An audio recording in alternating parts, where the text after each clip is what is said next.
Hi friends, ಎಲ್ಲರಿಗೂ ನಮಸ್ಕಾರ. ಕರ್ನಾಟಕ ಇತಿಹಾಸದ ಪ್ರಶ್ನೋತ್ತರಗಳ ಸರಣಿಗೆ ತಮಗೆಲ್ಲರಿಗೂ ಆತ್ಮೀಯ ಸ್ವಾಗತ. ಇದು 20ನೇ ವಿಡಿಯೋ ರೀ. ಇದೇ ಚಾನಲ್ದೊಳಗೆ ಕರ್ನಾಟಕ ಇತಿಹಾಸದ ಪ್ರಶ್ನೋತ್ತರಗಳ ಸರಣಿ ಅಂತ ಒಂದು ಪ್ಲೇಲಿಸ್ಟ್ ಅದ. ಆ ಪ್ಲೇಲಿಸ್ಟ್ದಾಗ ಹಿಂದಿಂದ ಎಲ್ಲ ವಿಡಿಯೋಗಳು ಸಿಗ್ತಾವೆ.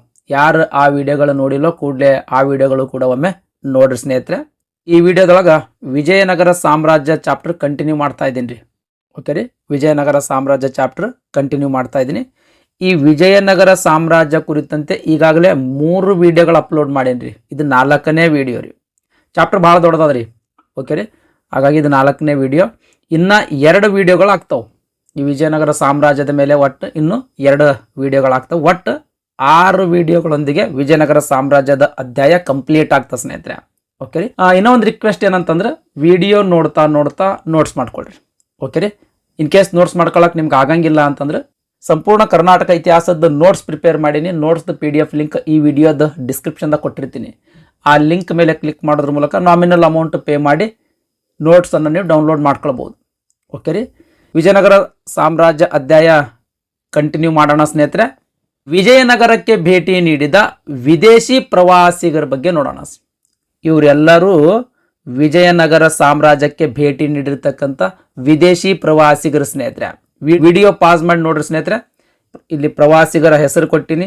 ಅವರು ಯಾವ ದೇಶದವರು, ಯಾವ ಅವಧಿ ಎಂದು ವಿಜಯನಗರಕ್ಕೆ ಭೇಟಿ ನೀಡಿದ್ರು ಅಂತ ಅನ್ನೋದ್ರ ಬಗ್ಗೆ ಅದ. ನೆಕ್ಸ್ಟ್ ವಿಜಯನಗರಕ್ಕೆ ಭೇಟಿ ನೀಡಿದಾಗ ಅರಸರು ಯಾರಾಗಿದ್ರು ಅಂತ ಇಲ್ಲಿ ಮಾಹಿತಿ ಕೊಟ್ಟಿನಿ. ದಯಮಾಡಿ ವಿಡಿಯೋ ಪಾಸ್ ಮಾಡಿ ನೋಡ್ರಿ ಸ್ನೇಹಿತರೆ. 104ನೇ ಪ್ರಶ್ನೆ, ಕೆಳಗಿನವುಗಳಲ್ಲಿ ಯಾರು ವಿಜಯನಗರ ಸಾಮ್ರಾಜ್ಯಕ್ಕೆ ಪ್ರಯಾಣಿಸಲಿಲ್ಲ? ಇಲ್ಲಿ ಕೆಳಗಿನವುಗಳಲ್ಲಲ್ರಿ, ಕೆಳಗಿನವರುಗಳಲ್ಲಿ ಅಂತ ಬರ್ಬೇಕಾಗಿತ್ತು. ಓಕೆ ರೀ, ಆಪ್ಷನ್ ಡಿ ಸರಿಯಾದ ಉತ್ತರ. ಮಾರ್ಕೋ ಪೋಲೋ ಅಂತನ್ನಾತ ವಿಜಯನಗರ ಸಾಮ್ರಾಜ್ಯಕ್ಕೆ ಭೇಟಿ ನೀಡಿರಲಿಲ್ಲ ಸ್ನೇಹಿತರೆ. ಓಕೆ ರೀ, ಉಳಿದಿರ್ತಕ್ಕಂಥ ಇಬ್ನ್ ಬತೂತ್ ಆಗಿರ್ಬೋದು, ಅಬ್ದುಲ್ ರಜಾಕ್ ಆಗಿರ್ಬೋದು, ನಿಕೋಲೋ ಡಿ ಕೌಂಟಿ ಆಗಿರಬಹುದು, ಇವರೆಲ್ಲರೂ ವಿಜಯನಗರ ಸಾಮ್ರಾಜ್ಯಕ್ಕೆ ಭೇಟಿ ನೀಡಿರ್ತಕ್ಕಂಥ ವಿದೇಶಿ ಪ್ರವಾಸಿಗರು. ಮೊದಲನೇದಾಗಿ ಇಬ್ನ್ ಬಟೂಟ್ ಬಗ್ಗೆ ನೋಡೋಣ ಸ್ನೇಹಿತರೆ. ಈತ ಮೊರಾಕೋ ದೇಶದವನು ಸ್ನೇಹಿತರೆ. ಈತ ಮೊರಾಕೋ ದೇಶದವನು. ಕ್ರಿಸ್ತಶಕ 1346ರಲ್ಲಿ 1ನೇ ಹರಿಹರ ಆಳ್ವಿಕೆ ಮಾಡಬೇಕಾದ್ರೆ ವಿಜಯನಗರ ಸಾಮ್ರಾಜ್ಯಕ್ಕೆ ಭೇಟಿ ನೀಡಿದ್ದಾರೆ.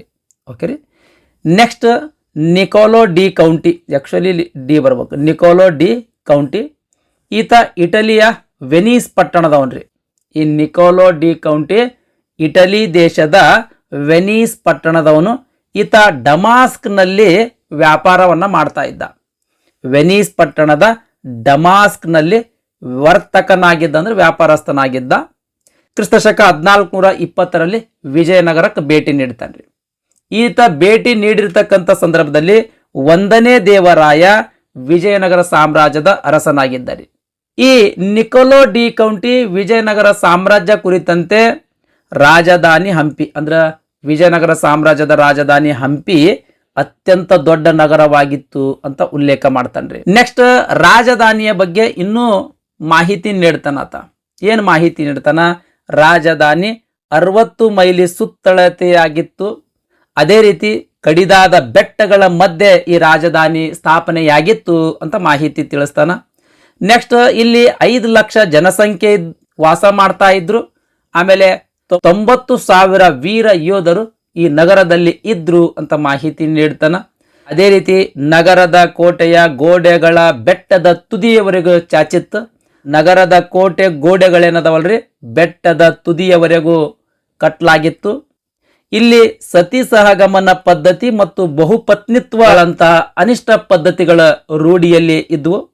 ಯುಗಾದಿ, ದೀಪಾವಳಿ, ಮಹಾನವಮಿ ಹಬ್ಬಗಳು ಬಹಳ ವೈಭವಯುತವಾಗಿ ಆಚರಣೆ ಮಾಡ್ತಾ ಇದ್ರು ಅಂತ ಈ ರೀತಿ ವಿಜಯನಗರ ಸಾಮ್ರಾಜ್ಯದ ಕುರಿತಂತೆ ಈ ನಿಕೋಲೋ ಡಿ ಕೌಂಟಿ ಮಾಹಿತಿ ನೀಡಿದ್ದಾರೆ. ನೆಕ್ಸ್ಟ್ ಅಬ್ದುಲ್ ರಜಾಕ್. ಅಬ್ದುಲ್ ರಜಾಕ್ ಈತ ಪರ್ಷಿಯಾ ದೇಶದವನ್ರಿ. ಅಬ್ದುಲ್ ರಜಾಕ್ ಪರ್ಷಿಯಾ ದೇಶದವನು. ಕ್ರಿಸ್ತಶಕ 1443ರಲ್ಲಿ ವಿಜಯನಗರಕ್ಕೆ ಭೇಟಿ ನೀಡ್ತಾನ. ಈ ಸಂದರ್ಭದಲ್ಲಿ 2ನೇ ದೇವರಾಯ ವಿಜಯನಗರ ಸಾಮ್ರಾಜ್ಯದ ಅರಸನಾಗಿರ್ತಾನ್ರಿ. ವಿಜಯನಗರ ಸಾಮ್ರಾಜ್ಯದ ಅರಸನಾಗಿರ್ತಾನ ಸ್ನೇಹಿತರೆ. ಈತ ಪರ್ಷಿಯಾ ದೇಶದ ಅರಸನ ರಾಯಭಾರಿಯಾಗಿ ವಿಜಯನಗರ ಸಾಮ್ರಾಜ್ಯಕ್ಕೆ ಭೇಟಿ ನೀಡಿದ್ದಾರೆ. ಸುಮ್ಮನೆ ಪ್ರವಾಸ ಮಾಡಿರಲಿಲ್ಲ. ಈ ಪರ್ಷಿಯಾ ದೇಶದ ಅರಸನ ರಾಯಭಾರಿಯಾಗಿ ವಿಜಯನಗರ ಸಾಮ್ರಾಜ್ಯಕ್ಕೆ ಈ ಅಬ್ದುಲ್ ರಜಾಕ್ ಭೇಟಿ ನೀಡಿದ್ದಾರೆ. ಈತ ದಿ ಹಿಸ್ಟರಿ ಆಫ್ ಪರ್ಷಿಯಾ ಅಂತ ಒಂದು ಕೃತಿ ರಚನೆ ಮಾಡಿರುವಂತದ್ದು ಸ್ನೇಹಿತರೆ. ದಿ ಹಿಸ್ಟರಿ ಆಫ್ ಪರ್ಷಿಯಾ ಅಂತ ಒಂದು ಕೃತಿ ರಚನೆ ಮಾಡಿದ್ನು. ಓಕೆ ರೀ. ಈತ ವಿಜಯನಗರ ಸಾಮ್ರಾಜ್ಯದ ಕುರಿತಂತೆ ಬಹಳ ಚಂದ ವರ್ಣನೆ ಮಾಡ್ತಾನ್ರಿ. ಏನು ವರ್ಣನೆ ಮಾಡ್ದ? ಭೂಮಂಡಲದ ಮೇಲೆ ಅಂದ್ರೆ ಭೂಮಿಯ ಮೇಲೆ ವಿಜಯನಗರದಂತಹ ಇನ್ನೊಂದು ನಗರವನ್ನು ಕಣ್ಣುಗಳು ನೋಡಿಲ್ಲ, ಕಿವಿಗಳು ಕೇಳಿಲ್ಲ, ಏಕೆಂದರೆ ಇದಕ್ಕೆ ಸರಿದೂಗುವ ಪಟ್ಟಣವೇ ಪ್ರಪಂಚದಲ್ಲೇ ಕಾಣಲಾಗದು ಅಂತ ಈ ರೀತಿ ವಿಜಯನಗರದ ಕುರಿತು ವರ್ಣನೆ ಮಾಡ್ತಾನ್ರಿ. ಭೂಮಿ ಮೇಲೆ ವಿಜಯನಗರದಂತ ಪಟ್ಟಣ ಇರಲೇ ಇಲ್ಲ, ಹಾಗಾಗಿ ಈ ಕಣ್ಣುಗಳ ನೋಡಕ್ಕಾಗಿಲ್ಲ. ಅದೇ ರೀತಿ ಈ ಕಿವಿಗಳು ಕೇಳಿಲ್ಲ, ಅಂದ್ರೆ ವಿಜಯನಗರಕ್ಕಿಂತ ಸುಂದರವಾದ ಪಟ್ಟಣ ಅದ ಅಥವಾ ನಗರ ಅದ ಅಂತ ಈ ಕಿವಿಗಳು ಕೇಳಿಲ್ಲ. ಯಾಕ ಅಂತಂತಂದ್ರ ಇಡೀ ಪ್ರಪಂಚದಲ್ಲೇ ಇಂಥ ಸುಂದರವಾದ ಪಟ್ಟಣ ಇರಲಿಲ್ಲ ಅಂತ ವಿಜಯನಗರ ಕುರಿತಂತೆ ವರ್ಣನೆ ಮಾಡ್ತಾನ್ರಿ. ಓಕೆ ರೀ. ನೆಕ್ಸ್ಟ್ ಅರಸನ ಕುರಿತಂತೆ ಎರಡನೇ ದೇವರಾಯನಂತಹ ಅರಸ ಭಾರತದಲ್ಲೇ ಮತ್ತೊಬ್ರು ಇಲ್ಲ, ಹಿಂದೂಸ್ತಾನದಲ್ಲೇ ಶ್ರೇಷ್ಠ ದೊರೆ ಈತ ಅಂತ ಅರಸನ ಕುರಿತು ವರ್ಣನೆ ಮಾಡ್ತಾನೆ. ಅಂದ್ರೆ ಎರಡನೇ ದೇವರಾಯ ಅತ್ಯಂತ ಶ್ರೇಷ್ಠ ಅರಸನಾಗಿದ್ದ, ಭಾರತದಲ್ಲೇ ಇಂಥ ಅರಸ ಇರಲಿಲ್ಲ ಅಂತ ಈತ ವರ್ಣನೆ ಮಾಡ್ತಾನ. ನೆಕ್ಸ್ಟ್ ರಾಜನ ಆಸ್ಥಾನದಲ್ಲಿ ಕುರಾನ್ ಮತ್ತು ಪುರಾಣಗಳನ್ನ ಎತ್ತರದ ಮತ್ತು ಗೌರವಯುತ ಸ್ಥಾನದಲ್ಲಿ ಇಡ್ಲಾಗಿತ್ತು ಅಂತ ಆತ ನೋಡಿರ್ತಕ್ಕಂಥ ಪ್ರತಿಯೊಂದು ಸಂದರ್ಭವನ್ನ ಉಲ್ಲೇಖ ಮಾಡ್ತಾನ್ರಿ. ಇನ್ನು ಏನೇನು ಈ ವಿಜಯನಗರ ಕುರಿತಂಗ ಮಾಹಿತಿ ನೀಡ್ತಾನ ಅಂತ ಅನ್ನೋದ್ರ ಬಗ್ಗೆ ನೋಡ್ತಾ ಹೋದ್ರ, ವಿಜಯನಗರಕ್ಕೆ 7 ಸುತ್ತಿನ ಕೋಟೆ ಇದ್ದು ಅದರ ಉದ್ದವಾದ ಅಂಗಡಿ ಬಜಾರುಗಳು ಜನ ದನ ಆನೆಗಳಿಂದ ತುಂಬಿದ್ವು. ದಾರಿ ಸಿಗುವುದು ಕಷ್ಟವಾಗಿತ್ತು. ನಗರವು ಭವ್ಯವಾದ ಅರಮನೆ, ಉದ್ಯಾನವನ, ಕೋಟೆ ಮತ್ತು ಸಾರ್ವಜನಿಕ ಕಟ್ಟಡಗಳಿಂದ ವಿಶಾಲ ಬೀದಿಗಳಿಂದ ವಿಜಯನಗರ ಕಂಗೊಳಿಸ್ತಿತ್ತು. ಅದೇ ರೀತಿ ಇಲ್ಲಿ 300 ಬಂದರುಗಳಿದ್ವು. ಆಮೇಲೆ ಭೂಮಿ ಫಲವತ್ತಾಗಿದ್ದು ರಾಜಧಾನಿ ಜನಸಂದಣಿಯಿಂದ ಕೂಡಿತ್ತು. ಸಾಮ್ರಾಟನ ಅಂತಃಪುರದಲ್ಲಿ 12,000 ಮಂದಿ ವನಿತೆಯರಿದ್ರು. ಅರಸನ ಸಿಂಹಾಸನ ರತ್ನ ಖಚಿತವಾಗಿತ್ತು. ಈತನ ಮುಂದೆ ನರ್ತಕಿಯರು ನರ್ತಿಸ್ತಾ ಇದ್ರು. ಅದೇ ರೀತಿ ಜನರು ಪ್ರತಿ ವರ್ಷ 3 ದೊಡ್ಡ ಹಬ್ಬಗಳನ್ನ ಆಚರಣೆ ಮಾಡ್ತಾ ಇದ್ರು. ವಿಜಯನಗರ ಸಾಮ್ರಾಜ್ಯದ ಸೈನ್ಯದಲ್ಲಿ 11 ಲಕ್ಷ ಸೈನ್ಯವಿತ್ತು, ಅಂದ್ರೆ ಸೈನಿಕರಿದ್ರು. 1,000 ಆನೆಗಳಿದ್ವು. ರಾಜ್ಯದಲ್ಲಿ ಬಡವ ಶ್ರೀಮಂತರು ಅಂತನೋ ಭೇದ ಇಲ್ದೇನೆ ಎಲ್ಲರೂ ಆಭರಣಗಳನ್ನ ತೊಟ್ಟು ನಿರ್ಭಯವಾಗಿ ಈ ಸಾಮ್ರಾಜ್ಯದಲ್ಲಿ ಓಡಾಡ್ತಾ ಇದ್ರು. ಅಂಗಡಿ ಬೀದಿಗಳಲ್ಲಿ ಕೆಂಪು, ವಜ್ರ, ವೈಡೂರ್ಯ, ಪಚ್ಚೆಕಲ್ಲು, ಹವಳ ಮತ್ತು ಚಿನ್ನವನ್ನ ಬಹಿರಂಗವಾಗಿ ಮಾರಾಟ ಮಾಡಲಾಗ್ತಿತ್ತು. ನೋಡ್ರಿ, ಅಂಗಡಿ ಬೀದಿಗಳಲ್ಲಿ ವಜ್ರ, ವೈಡೂರ್ಯ, ಬಂಗಾರ, ಬೆಳ್ಳಿಗಳನ್ನ ಬಹಿರಂಗವಾಗಿ ಮಾರಾಟ ಮಾಡ್ತಾ ಇದ್ರು ಅಂತೆ. ಎಷ್ಟು ವೈಭವಯುತವಾದ ಸಾಮ್ರಾಜ್ಯ ಆಗಿರಬಹುದು ಊಹೆ ಮಾಡ್ರಿ. ಅದೇ ರೀತಿ ಜನರ ಆಹಾರಕ್ಕಿಂತ ಹೆಚ್ಚಾಗಿ ಗುಲಾಬಿ ಹೂಗಳನ್ನ ಹೆಚ್ಚಿಗೆ ಪ್ರೀತಿ ಮಾಡ್ತಾ ಇದ್ರು. ರಾಜ ವಿನಯಶೀಲನಾಗಿದ್ದ. ಮಹಾನವಮಿ ಹಬ್ಬ ಹೆಚ್ಚು ವೈಭವ ಆಚರಣೆಯಲ್ಲಿತ್ತು. ವಿದೇಶಿ ಪ್ರವಾಸಿಗರಿಗೆ ರಾಜ್ಯದಲ್ಲಿ ಮುಕ್ತ ಪ್ರವೇಶವಿತ್ತು. ಅಂದ್ರೆ ವಿದೇಶಿ ಪ್ರವಾಸಿಗರ ವಿಜಯನಗರ ಸಾಮ್ರಾಜ್ಯಕ್ಕೆ ಭೇಟಿ ನೀಡಬಹುದಾಗಿತ್ತು. ಅವ್ರಿಗೆ ಯಾವುದೇ ರೀತಿಯ ನಿರ್ಬಂಧ ಇರಲಿಲ್ಲ, ಪ್ರವೇಶ ಇತ್ತು ಸ್ನೇಹಿತರೆ. ರಾಜ್ಯ ಜಾತ್ಯತೀತ ಹಿರಿಮೆಯ ರಾಜ್ಯವಾಗಿತ್ತು. ಅವನ ರಾಜ್ಯ ಅಂದ್ರೆ ಎರಡನೇ ದೇವರಾಯನ ರಾಜ್ಯ ಜಾತ್ಯತೀತ ಹಿರಿಮೆಯ ರಾಜ್ಯವಾಗಿತ್ತು. ಅರಸನ ಉಡುಪು ವರ್ಣಮಯವಾಗಿತ್ತು. ಅದೇ ರೀತಿ ಅರಮನೆ ಅಂದವಾದ ಅಲಂಕೃತವಾಗಿತ್ತು. ಇಲ್ಲಿ ವಜ್ರಗಳ ಗಣಿಗಳಿದ್ವು, ಬೀದಿಗಳ ಅಚ್ಚುಕಟ್ಟಾಗಿ ಇದ್ವು ಅಂತ ಈ ರೀತಿ ಹಲವಾರು ಮಾಹಿತಿ ನೀಡ್ತಾನ್ರಿ ಈ ಅಬ್ದುಲ್ ರಜಾಕ್ ವಿಜಯನಗರ ಕುರಿತಂತೆ. ಆಮೇಲೆ ವಿಜಯನಗರ ಸಾಮ್ರಾಜ್ಯದ ಅರಸನಾಗಿರ್ತಕ್ಕಂಥ ಎರಡನೇ ದೇವರಾಯನ ಕುರಿತಂತೆ ಹಲವಾರು ಮಾಹಿತಿ ನೀಡ್ತಾನ್ರಿ. ನೆಕ್ಸ್ಟ್ ನಿಕೇಟಿನ್. ಈತ ರಷ್ಯಾದ ಪ್ರವಾಸಿ. ಈತ ರಷ್ಯಾ ದೇಶದವನು. ಈತ ಕುದುರೆ ವ್ಯಾಪಾರಿಯಾಗಿದ್ದಾರೆ. ಈ ನಿಕೇಟಿನ್ ಕುದುರೆ ವ್ಯಾಪಾರಿಯಾಗಿದ್ದ. ಓಕೆ ರೀ. 1470ರಲ್ಲಿ ವಿಜಯನಗರ ಸಾಮ್ರಾಜ್ಯಕ್ಕೆ ಭೇಟಿ ನೀಡ್ತಾನ. ಈ ನಿಕೇಟಿನ್ ಕ್ರಿಸ್ತಶಕ 1470ರಲ್ಲಿ ವಿಜಯನಗರ ಸಾಮ್ರಾಜ್ಯಕ್ಕೆ ಭೇಟಿ ನೀಡ್ತಾನ. ಅದೇ ವರ್ಷದಲ್ಲಿ ಈತ ಬಹುಮನಿ ಸಾಮ್ರಾಜ್ಯಕ್ಕೂ ಕೂಡ ಭೇಟಿ ನೀಡ್ತಾನ. 1470ರಲ್ಲಿಯೇ ಬಹುಮನಿ ಸಾಮ್ರಾಜ್ಯಕ್ಕೂ ಕೂಡ ಭೇಟಿ ನೀಡ್ತಾನೆ. ಈ ನಿಕೇಟಿನ್ ವಿಜಯನಗರ ಸಾಮ್ರಾಜ್ಯಕ್ಕೆ ಭೇಟಿ ನೀಡಿರ್ತಕ್ಕಂಥ ಸಂದರ್ಭದಲ್ಲಿ ಎರಡನೇ ವಿರೂಪಾಕ್ಷ ವಿಜಯನಗರ ಸಾಮ್ರಾಜ್ಯದ ಅರಸನಾಗಿದ್ದಾರೆ. ಎರಡನೇ ವಿರೂಪಾಕ್ಷ ವಿಜಯನಗರ ಸಾಮ್ರಾಜ್ಯದ ಅರಸನಾಗಿದ್ದಾರೆ. ಓಕೆ ರೀ. ಈತ ವಿಜಯನಗರ ಸಾಮ್ರಾಜ್ಯದಲ್ಲಿ ಅಸ್ತಿತ್ವದಲ್ಲಿದ್ದ ಸಾಮಾಜಿಕ ಆರ್ಥಿಕ ಅಸಮಾನತೆಗಳ ಬಗ್ಗೆ ಮಾಹಿತಿ ನೀಡ್ತಾನೆ. ಅಂದ್ರೆ ಸಮಾನತೆ ಇರಲಿಲ್ಲ ಅಂತ ಹೇಳ್ತಾನೆ. ವಿಜಯನಗರ ಸಾಮ್ರಾಜ್ಯದಲ್ಲಿ ಸಮಾನತೆ ಇರಲಿಲ್ಲ. ಉದಾಹರಣೆಗಾಗಿ ರಾಜ ಮತ್ತು ಶ್ರೀಮಂತರು ಐಷಾರಾಮಿ ಜೀವನವನ್ನ ನಡೆಸ್ತಾ ಇದ್ರೆ ಬಡವರು ಹಸಿವಿನಿಂದ ಬಳಲ್ತಾ ಇದ್ರು ಅಂತ ಈ ರೀತಿ ಹಲವಾರು ಸಾಮಾಜಿಕ ಮತ್ತು ಆರ್ಥಿಕ ಅಸಮಾನತೆಗಳ ಬಗ್ಗೆ ಮಾಹಿತಿ ನೀಡ್ತಾನ್ರಿ. Next ಲುಡ್ವಿಕೋ D ವರ್ತೆಮಾ. ಈತ ಇಟಲಿ ದೇಶದವನು. ಈತ ವಿಜಯನಗರ ಸಾಮ್ರಾಜ್ಯಕ್ಕೆ ಭೇಟಿ ನೀಡಿದ್ದ ಸಂದರ್ಭದಲ್ಲಿ ವೀರ ನರಸಿಂಹರಾಯ ವಿಜಯನಗರ ಸಾಮ್ರಾಜ್ಯದ ಅರಸನಾಗಿದ್ದಾರೆ. ಈತ ಅಂದ್ರೆ ಈ ಲುಡ್ವಿಕೋ ಡಿ ವರ್ತೆಮಾ ವಿಜಯನಗರದ ಯುದ್ಧ ಆನೆಗಳು ಮತ್ತು ನಾಣ್ಯಗಳ ಬಗ್ಗೆ ಮಾಹಿತಿ ನೀಡ್ತಾನ್ರಿ. ವಿಜಯನಗರದ ಯುದ್ಧ ಆನೆಗಳ ಬಗ್ಗೆ, ಆಮೇಲೆ ವಿಜಯನಗರ ಸಾಮ್ರಾಜ್ಯದಲ್ಲಿ ಚಲಾವಣೆಯಲ್ಲಿದ್ದ ನಾಣ್ಯಗಳ ಬಗ್ಗೆ ಮಾಹಿತಿ ನೀಡ್ತಾನ್ರಿ. Next Duarte Barbosa. ಈತ ಪೋರ್ಚುಗಲ್ನ ವ್ಯಾಪಾರಿಯಾಗಿದ್ದಾರೆ. ಪೋರ್ಚುಗಲ್ನ ವರ್ತಕನಾಗಿದ್ದ. ಕ್ರಿಸ್ತ ಶಕ 1515ರಲ್ಲಿ ಕೃಷ್ಣದೇವರಾಯನ ಆಸ್ಥಾನಕ್ಕೆ ಈತ ಬಂದಿದ್ದಾರೆ. ಡುವಾರ್ಟೆ ಬಾರ್ಬೋಸಾ 1515ರಲ್ಲಿ ಕೃಷ್ಣದೇವರಾಯನ ಆಸ್ಥಾನಕ್ಕೆ ಬಂದಿದ್ದ. ಈತ ವಿಜಯನಗರವು ಭವ್ಯ ಮತ್ತು ಶ್ರೀಮಂತ ಸಮೃದ್ಧವಾಗಿತ್ತು ಅಂತ ವಿಜಯನಗರ ಸಾಮ್ರಾಜ್ಯದ ಕುರಿತಂತೆ ವರ್ಣನೆ ಮಾಡ್ತಾನ್ರಿ.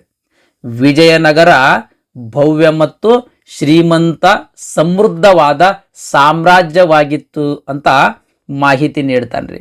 ತನ್ನ ಬರಹಗಳಲ್ಲಿ ವಿಜಯನಗರದ ವೈಭವ, ವ್ಯಾಪಾರ, ಜನರ ಜೀವನ ಶೈಲಿ, ಆಮೇಲೆ ರಾಜನ ಧಾರ್ಮಿಕ ಸಹಿಷ್ಣುತೆಯ ಬಗ್ಗೆ ಮಾಹಿತಿ ನೀಡ್ತಾನ್ರಿ. ಈತನ ಬರಹಗಳಲ್ಲಿ ಇಲ್ಲವದುರಗಳ ಬಗ್ಗೆ ವಿವರಣೆ ನೀಡ್ತಾನ್ರಿ. ರಾಜನು ಪ್ರತಿಯೊಬ್ಬ ವ್ಯಕ್ತಿಯು ತನ್ನ ನಂಬಿಕೆಯಂತೆ ಬದುಕಲು ಸ್ವಾತಂತ್ರ್ಯ ನೀಡಿದ್ದ. ರಾಜ ಅಂದ್ರೆ ಕೃಷ್ಣದೇವರಾಯ ಪ್ರತಿಯೊಬ್ಬ ವ್ಯಕ್ತಿ ತನ್ನ ನಂಬಿಕೆಯಂತೆ ಬದುಕ್ಲಕ್ಕ ಅವರಿಗೆ ಸ್ವಾತಂತ್ರ್ಯ ನೀಡಿದ್ದ ಅಂತ ಮಾಹಿತಿ ನೀಡ್ತಾನ. ನೆಕ್ಸ್ಟ್ ಅರಮನೆ ಬಾಗಿಲುಗಳಲ್ಲಿ ಸ್ತ್ರೀಯರು ಕಾಯ್ತಾ ಇದ್ರು. ಶ್ರೀಕೃಷ್ಣ ದೇವರಾಯನಲ್ಲಿ ದೊಡ್ಡ ಸೈನ್ಯವಿತ್ತು. ಅಂದ್ರೆ 1,00,000 ಪದಾತಿಗಳು, 20,000 ಅಶ್ವಪಡೆ, 900 ಆನೆಗಳಿದ್ದುವು. ಅರಸನಿಗೂ ದಕ್ಷಿಣ ಸುಲ್ತಾನ ಮತ್ತು ಒರಿಸ್ಸಾ ಗಣಪತಿಗಳಿಗೆ ಆಗಾಗ ಕದನಗಳು ಆಗ್ತಾ ಇದ್ದುವು. ರಾಯರು ನಿಧನರಾದಾಗ ಅವನೊಂದಿಗೆ 500 ಸ್ತ್ರೀಯರು ದಹನವಾಯಿತು, ಅಂದ್ರೆ ಸುಟ್ಟು ಹಾಕಲಾಯಿತು. ಅವನು ವ್ಯಾಪಾರ ಪ್ರಗತಿಯ ಬಗ್ಗೆ ಬರೆಯುತ್ತಾ ಭಟ್ಕಳ್ ಅಂದಿನ ಪ್ರಮುಖ ಬಂದರಾಗಿತ್ತು. ಇದರ ಮೂಲಕ ವಿದೇಶಿ ವ್ಯಾಪಾರ ಸಾಗುತ್ತಾ ಇತ್ತು. ಕಬ್ಬಿಣ, ಔಷಧಿಗಳು, ಸಾಂಬಾರ್ ಪದಾರ್ಥಗಳು ರಫ್ತಾಗ್ತಾ ಇದ್ದುವು. ಕುದುರೆಗಳು ಮತ್ತು ರತ್ನಗಳು ಇಲ್ಲಿಗೆ ಆಮದಾಗ್ತಾ ಇದ್ದುವು. ಶ್ರೀಲಂಕಾ, ಪೇರು ದೇಶಗಳಿಂದ ವ್ಯಾಪಾರಸ್ಥರು ಆಭರಣ ಮಾರಾಟಕ್ಕೆ ಅಂತ ಇಲ್ಲಿಗೆ ಬರ್ತಾ ಇದ್ರು, ಅಂದ್ರೆ ವಿಜಯನಗರ ಸಾಮ್ರಾಜ್ಯಕ್ಕೆ ಬರ್ತಾ ಇದ್ರು. ಆತ ವಿಜಯನಗರವನ್ನ ನರಸಿಂಗ ರಾಜ್ಯ ಅಂತ ಕರಿತಾನ್ರಿ. ಈ ಬಾರ್ಬೋಸಾ ವಿಜಯನಗರವನ್ನ ನರಸಿಂಗ ರಾಜ್ಯ ಅಂತ ಕರಿತಾನ. ಓಕೆ ರೀ. Next Domingo Paes. ಈತ ಪೋರ್ಚುಗಲ್ನ ಪ್ರವಾಸಿಗರಿ. ಈತ ಪೋರ್ಚುಗಲ್ ದೇಶದವನು. ಈ ಡೊಮಿಂಗೋ ಫೇಸ್ ಕೃಷ್ಣದೇವರಾಯನ ಕಾಲದಲ್ಲಿ ಕ್ರಿಸ್ತಶಕ 1520ರಲ್ಲಿ ವಿಜಯನಗರಕ್ಕೆ ಅಥವಾ ವಿಜಯನಗರ ಸಾಮ್ರಾಜ್ಯಕ್ಕೆ ಭೇಟಿ ನೀಡಿದ್ದ. ಈ ಡೊಮಿಂಗೋ ಫೇಸ್ ಕೃಷ್ಣದೇವರಾಯನ ಕಾಲದಲ್ಲಿ ಅಂದ್ರೆ ಕ್ರಿಸ್ತಶಕ 1520ರಲ್ಲಿ ವಿಜಯನಗರ ಸಾಮ್ರಾಜ್ಯಕ್ಕೆ ಭೇಟಿ ನೀಡಿದ್ದ. ಈತ ವಿಜಯನಗರ ಸಾಮ್ರಾಜ್ಯದ ಕುರಿತಂತೆ ಎಲ್ಲಾ ಬಗೆಯ ಸರಕುಗಳಿಂದ ಸಮೃದ್ಧವಾದ ಇಂಥ ನಗರಿಯು ಭೂಮಂಡಲದ ಮೇಲೆ ಬೇರೊಂದೆಡೆ ಇಲ್ಲ ಅಂತ ವರ್ಣನೆ ನೀಡ್ತಾನ. ಎಲ್ಲಾ ಸರಕುಗಳಿಂದ ಸಮೃದ್ಧವಾಗಿರ್ತಕ್ಕಂಥ ಇಂಥ ನಗರ ಇಡೀ ಭೂಮಿಯ ಮೇಲೆ ಬೇರೊಂದೆಡೆ ಇಲ್ಲ ಅಂತ ವರ್ಣನೆ ಮಾಡ್ತಾನ್ರಿ. ಈತ ವಿಜಯನಗರ ಸಾಮ್ರಾಜ್ಯದ ಕುರಿತಂತೆ ಹಲವಾರು ಮಾಹಿತಿ ನೀಡ್ತಾನ್ರಿ. ಅದರಲ್ಲಿ ಎಲ್ಲ ನಮೂನೆಯ ಮುತ್ತು, ಮಾಣಿಕ್ಯ, ರತ್ನ, ಪಚ್ಚೆ, ಇಂದ್ರನೀಲ, ಬೆಲೆಯುಳ್ಳ ಬಟ್ಟೆ ಮುಂತಾದವುಗಳು ಈ ವಿಜಯನಗರದಲ್ಲಿ ಸಿಗ್ತಾ ಇದ್ವು, ದೊರೀತಾ ಇದ್ವು. ಅರಸನ ವ್ಯಕ್ತಿತ್ವ, ವೇಷಭೂಷಣ ಮತ್ತು ಅರಮನೆಯ ಬಗ್ಗೆ ಈತ ವರ್ಣನೆ ಮಾಡಿದನ್ರಿ. ಅರಸನ ವ್ಯಕ್ತಿತ್ವ ಯಾವ ರೀತಿ ಇತ್ತು, ಅರಸನ ವೇಷಭೂಷಣ, ಅರಸ ಹಾಕ್ತಕ್ಕಂಥ ಡ್ರೆಸ್ ಯಾವ ರೀತಿ ಇದ್ವು, ಆಮೇಲೆ ಅರಸನ ಅರಮನೆ ಯಾವ ರೀತಿ ಇತ್ತು ಅಂತ ಅನ್ನೋದ್ರ ಬಗ್ಗೆ ಮಾಹಿತಿ ನೀಡ್ತಾನ. ಇಲ್ಲಿನ ಅರಮನೆ ಅಂದವಾಗಿ ಅಲಂಕೃತವಾಗ್ತಿತ್ತು. ಅದು ಕೆತ್ತಿದ ದಂತದ ಕಂಬಗಳಿಂದ ಕೂಡಿತ್ತು. ಈ ಕೆತ್ತಿದ ದಂತದ ಕಂಬಗಳೇನದವಲ್ರಿ, ಇವು ಮಾನವನು ನಿರ್ಮಿಸಿದವು ಎನ್ನುವುದಕ್ಕಿಂತ ದೇವರು ನಿರ್ಮಿಸಿದವು ಎನ್ನಬಹುದು. ಅಂದ್ರ ಅಷ್ಟು ಚಂದಿದ್ದವು ಅಂತ ಹೇಳ್ತಾನತ. ಮನುಷ್ಯರು ನಿರ್ಮಿಸಿದ್ದವೇನು ಇರ್ಲಿಕ್ಕಿಲ್ಲವು, ಸಾಕ್ಷಾತ್ ದೇವರೇ ನಿರ್ಮಿಸಿರಬಹುದು. ಅಷ್ಟು ಚಂದ ಆ ಕೆತ್ತಿದ ದಂತದ ಕಂಬಗಳಿದ್ದವು ಅಂತ ಆ ಕೆತ್ತಿದ ದಂತದ ಕಂಬಗಳ ಬಗ್ಗೆ ವರ್ಣನೆ ಮಾಡ್ತಾನ್ರಿ. ಇಲ್ಲಿನ ಭೂಮಿ ಫಲವತ್ತಾಗಿದ್ದು ವಿಶಿಷ್ಟ ಹಣ್ಣು ಹಂಪಲುಗಳ ಮರಗಳಿದ್ವು, ಅಂದ್ರೆ ಗಿಡಗಳಿದ್ವು. ಪೇಟೆಗಳಲ್ಲಿ ಲಿಂಬೆ, ದ್ರಾಕ್ಷಿ, ಜಾಕಾಯಿ, ದಾಳಿಂಬೆ, ಹಲಸು, ಮಾವು, ಬಾಳೆ, ವಜ್ರ, ಮುತ್ತುಗಳು ಸದಾ ದೊರೀತಾ ಇದ್ವು. ನೆಕ್ಸ್ಟ್, ಅರಸನು ಪ್ರಜೆಗಳನ್ನ ಪ್ರೀತಿಯಿಂದ ಕಾಣ್ತಾ ಇದ್ದ, ಜನತೆಗೆ ಧಾರ್ಮಿಕ ಸ್ವಾತಂತ್ರ್ಯ ನೀಡಿದ್ದ. ಅಂದ್ರೆ ಯಾವುದೇ ಧರ್ಮವನ್ನ ಪಾಲನೆ ಮಾಡಬಹುದಾಗಿತ್ತು ಅಥವಾ ಯಾವುದೇ ಧರ್ಮದ ವ್ಯಕ್ತಿ ಈ ವಿಜಯನಗರ ಸಾಮ್ರಾಜ್ಯದಲ್ಲಿ ವಾಸ ಮಾಡಬಹುದಾಗಿತ್ತು. ಆ ರೀತಿ ಸ್ವಾತಂತ್ರ್ಯ ಅರಸ ಪ್ರಜೆಗಳಿಗೆ ನೀಡಿದ್ದ.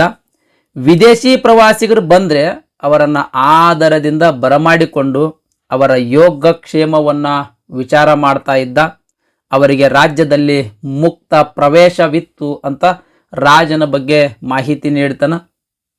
ಪ್ರತಿ ಶುಕ್ರವಾರ ಪ್ರಾಣಿಗಳ ಸಂತೆ ನಡೀತಿತ್ತಂತ. ಪ್ರತಿ ಶುಕ್ರವಾರ ವಿಜಯನಗರ ಸಾಮ್ರಾಜ್ಯದಲ್ಲಿ ಪ್ರಾಣಿಗಳ ಸಂತೆ ಜರುಗುತ್ತಿತ್ತು, ಅಂದ್ರೆ ನಡೀತಾ ಇತ್ತು. ಹಸುವನ್ನ ಕೊಲ್ತಿರ್ಲಿಲ್ಲ, ಬದಲಾಗಿ ಪೂಜೆ ಮಾಡ್ತಾ ಇದ್ರು. ರಾಯ ತೆಳುವಾಗಿರದೆ, ಅಂದ್ರೆ ಕೃಷ್ಣದೇವರಾಯ ತೆಳುವಾಗಿರದೆ, ಗಿಡ್ಡಾಗಿರದೆ, ಅಂದ್ರೆ ತೆಳ್ಳಗ ಇರಲಿಲ್ಲ, ಗಿಡ್ಡನೂ ಇರಲಿಲ್ಲ, ಮಧ್ಯಮ ಎತ್ತರದ ಸ್ಥೂಲಕಾಯದ ಸುರದ್ರುಪಿಯಾಗಿದ್ದ. ಅವನ ಮುಖದಲ್ಲಿ ಸಿಡುಬಿನ ಕಲೆಗಳಿದ್ವು. ಸದಾ ವ್ಯಾಯಾಮ ಮಾಡ್ತಾ ಇದ್ದುದರಿಂದ ಉಲ್ಲಾಸಭರಿತನಾಗಿದ್ದ ಅಂತ ಅರಸನ ಬಗ್ಗೆ ಮಾಹಿತಿ ನೀಡ್ತಾನ್ರಿ. ನೆಕ್ಸ್ಟ್, ಅವರು ನ್ಯಾಯವಂತ, ಮೃದು ಸ್ವಭಾವದವನು, ಆದರೆ ಸ್ವಲ್ಪ ಮುಂಗೋಪಿಯಾಗಿದ್ದ. ಜೈನ, ಶೈವ, ಬ್ರಾಹ್ಮಣರಂತೂ ಮಾಂಸ ಮುಟ್ಟುತ್ತಾ ಇರಲಿಲ್ಲ. ದೇವದಾಸಿಯರ ನರ್ತನೆಯು ಆಕರ್ಷಕವಾಗಿತ್ತು. ಅರಸನಲ್ಲಿ 10 ಲಕ್ಷ ಪದಾತಿ, 35,000 ಕುದುರೆ ಪಡೆಯಿತ್ತು, ಅಂದ್ರೆ ಕುದುರೆ ಸೈನ್ಯವಿತ್ತು. ಅರಸ ಒರಿಸ್ಸಾ ಗಜಪತಿಯೊಂದಿಗೆ ಯುದ್ಧ ಮಾಡಿದ್ದ ಹಾಗೂ ಅವನ ಮಗಳಾದ ಜಗನ್ಮೋಹಿನಿಯನ್ನ ವಿವಾಹವಾಗಿದ್ನು. ರಾಜಧಾನಿ ರೋಮ್ ನಗರದಷ್ಟೇ ದೊಡ್ಡದಾಗಿತ್ತು, ಅದೇ ರೀತಿ ನೋಡಲು ಸುಂದರವಾಗಿತ್ತು ಅಂತ ರೋಮ್ ನಗರಕ್ಕೆ ಹೋಲಿಸ್ತಾನ್ರಿ. ಮೋಸ್ಟ್ ಇಂಪಾರ್ಟೆಂಟ್ ರೀ ಇದು ಪಾಯಿಂಟ್.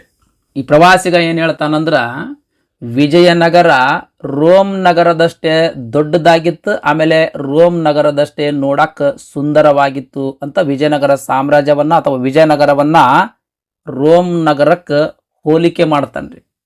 ದಸರಾ ಉತ್ಸವ ಮಹಾನವಮಿ ದಿಬ್ಬದ ಬಳಿ ವೈಭವವಾಗಿ ಆಚರಣೆ ಮಾಡಲಾಗ್ತಿತ್ತು. ಅವರ ವರ್ಣನೆಗೆ ನನ್ನಲ್ಲಿ ಶಬ್ದಗಳೇ ಇಲ್ಲ. ರಾಯರು ಅಪ್ರತಿಮ ವೀರ, ಅವನಂತೆ ಈ ಭೂಮಿಯಲ್ಲಿ ಇನ್ನೊಬ್ಬರಿಲ್ಲ ಅಂತ ಅರಸನ ಕುರಿತು ಈ ರೀತಿ ವರ್ಣನೆ ನೀಡ್ತಾನ್ರಿ. ಅಂದ್ರೆ ಅರಸನಿಗೆ ವರ್ಣನೆ ಮಾಡಕ್ ನನ್ನ ಕಡೆ ಶಬ್ದಗಳೇ ಇಲ್ಲ ಅಂತ ಹೇಳ್ತಾನ. ಓಕೆ ರೀ. ನೆಕ್ಸ್ಟ್, ಪೆರ್ನಾವೋ ನ್ಯೂನಿಜ್ ಕೂಡ ಪೋರ್ಚುಗಲ್ ದೇಶದವನ್ರಿ.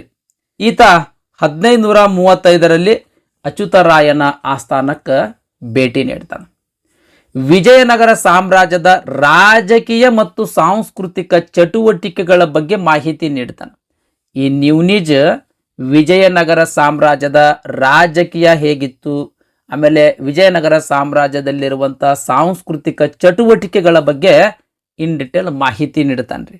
ವಿಜಯನಗರವು ವಿಶ್ವದಲ್ಲೇ ಅತ್ಯುತ್ತಮ ಮೂಲ ಸೌಕರ್ಯಗಳನ್ನು ಹೊಂದಿರತಕ್ಕಂಥ ನಗರವಾಗಿತ್ತು ಅಂತ ಈತನೂ ಕೂಡ ವಿಜಯನಗರ ಸಾಮ್ರಾಜ್ಯದ ಕುರಿತಂತೆ ವರ್ಣನೆ ಮಾಡ್ತಾನೆ. ವಿಜಯನಗರ ಸಾಮ್ರಾಜ್ಯದ 3 ರಾಜವಂಶಗಳ ಬಗ್ಗೆಯೂ ಕೂಡ ಈ ನ್ಯೂನಿಜ್ ಮಾಹಿತಿ ನೀಡ್ತಾನೆ. ಅಂದ್ರೆ ಸಂಗಮ, ಸಾಳುವ, ತುಳು ವಂಶಗಳ ಬಗ್ಗೆ ಮಾಹಿತಿ ನೀಡ್ತಾನ್ರಿ. ನ್ಯೂನಿಜ್ ವಿಜಯನಗರ ಸಾಮ್ರಾಜ್ಯದ 3 ರಾಜವಂಶಗಳ ಬಗ್ಗೆಯೂ ಕೂಡ ಮಾಹಿತಿ ನೀಡ್ತಾನ್ರಿ. ವಿಜಯನಗರ ಸಾಮ್ರಾಜ್ಯದ ಮಹಿಳೆಯರ ಕುಸ್ತಿ, ಜ್ಯೋತಿಷ್ಯ, ಲೆಕ್ಕಪತ್ರ, ಭವಿಷ್ಯವಾಣಿ ಕ್ಷೇತ್ರದಲ್ಲಿ ಪರಿಣಿತರಾಗಿದ್ರು ಅಂತ ಮಾಹಿತಿ ನೀಡ್ತಾನೆ. ಈ ನ್ಯೂನಿಜ್ ವಿಜಯನಗರ ಸಾಮ್ರಾಜ್ಯದ ಮಹಿಳೆಯರು ಕುಸ್ತಿ, ಜ್ಯೋತಿಷ್ಯ, ಲೆಕ್ಕಪತ್ರ, ಭವಿಷ್ಯವಾಣಿ ಕ್ಷೇತ್ರದಲ್ಲಿ ಪರಿಣಿತರಾಗಿದ್ರು ಅಂತ, ಅಂದ್ರೆ ಎಕ್ಸ್ಪರ್ಟ್ ಆಗಿದ್ರು ಅಂತ ಮಾಹಿತಿ ನೀಡ್ತಾನ್ರಿ. ನೆಕ್ಸ್ಟ್, ಸೀಸರ್ ಫ್ರೆಡರಿಕ್, ಈತ ಇಟಲಿ ದೇಶದವನು. 1567ರಲ್ಲಿ ಸದಾಶಿವರಾಯ ಅರಸನಾಗಿದ್ದಾಗ ವಿಜಯನಗರ ಸಾಮ್ರಾಜ್ಯಕ್ಕೆ ಭೇಟಿ ನೀಡ್ತಾನ್ರಿ. ತಾಳಿಕೋಟೆ ಯುದ್ಧದಲ್ಲಿ ಅಂದ್ರೆ ರಕ್ಕಸ ತಂಗಡಿ ಕದನದಲ್ಲಿ ಗಿಲಾನಿ ಸಹೋದರರು ನಿರ್ವಹಿಸಿರ್ತಕ್ಕಂಥ ಪಾತ್ರವನ್ನ ಈತ ವಿವರಣೆ ನೀಡ್ತಾನೆ. ವಿಜಯನಗರ ನಗರವು ಈ ತಾಳಿಕೋಟೆ ಯುದ್ಧದ ನಂತರ ದೆವ್ವಗಳ ನಗರವಾಯಿತು.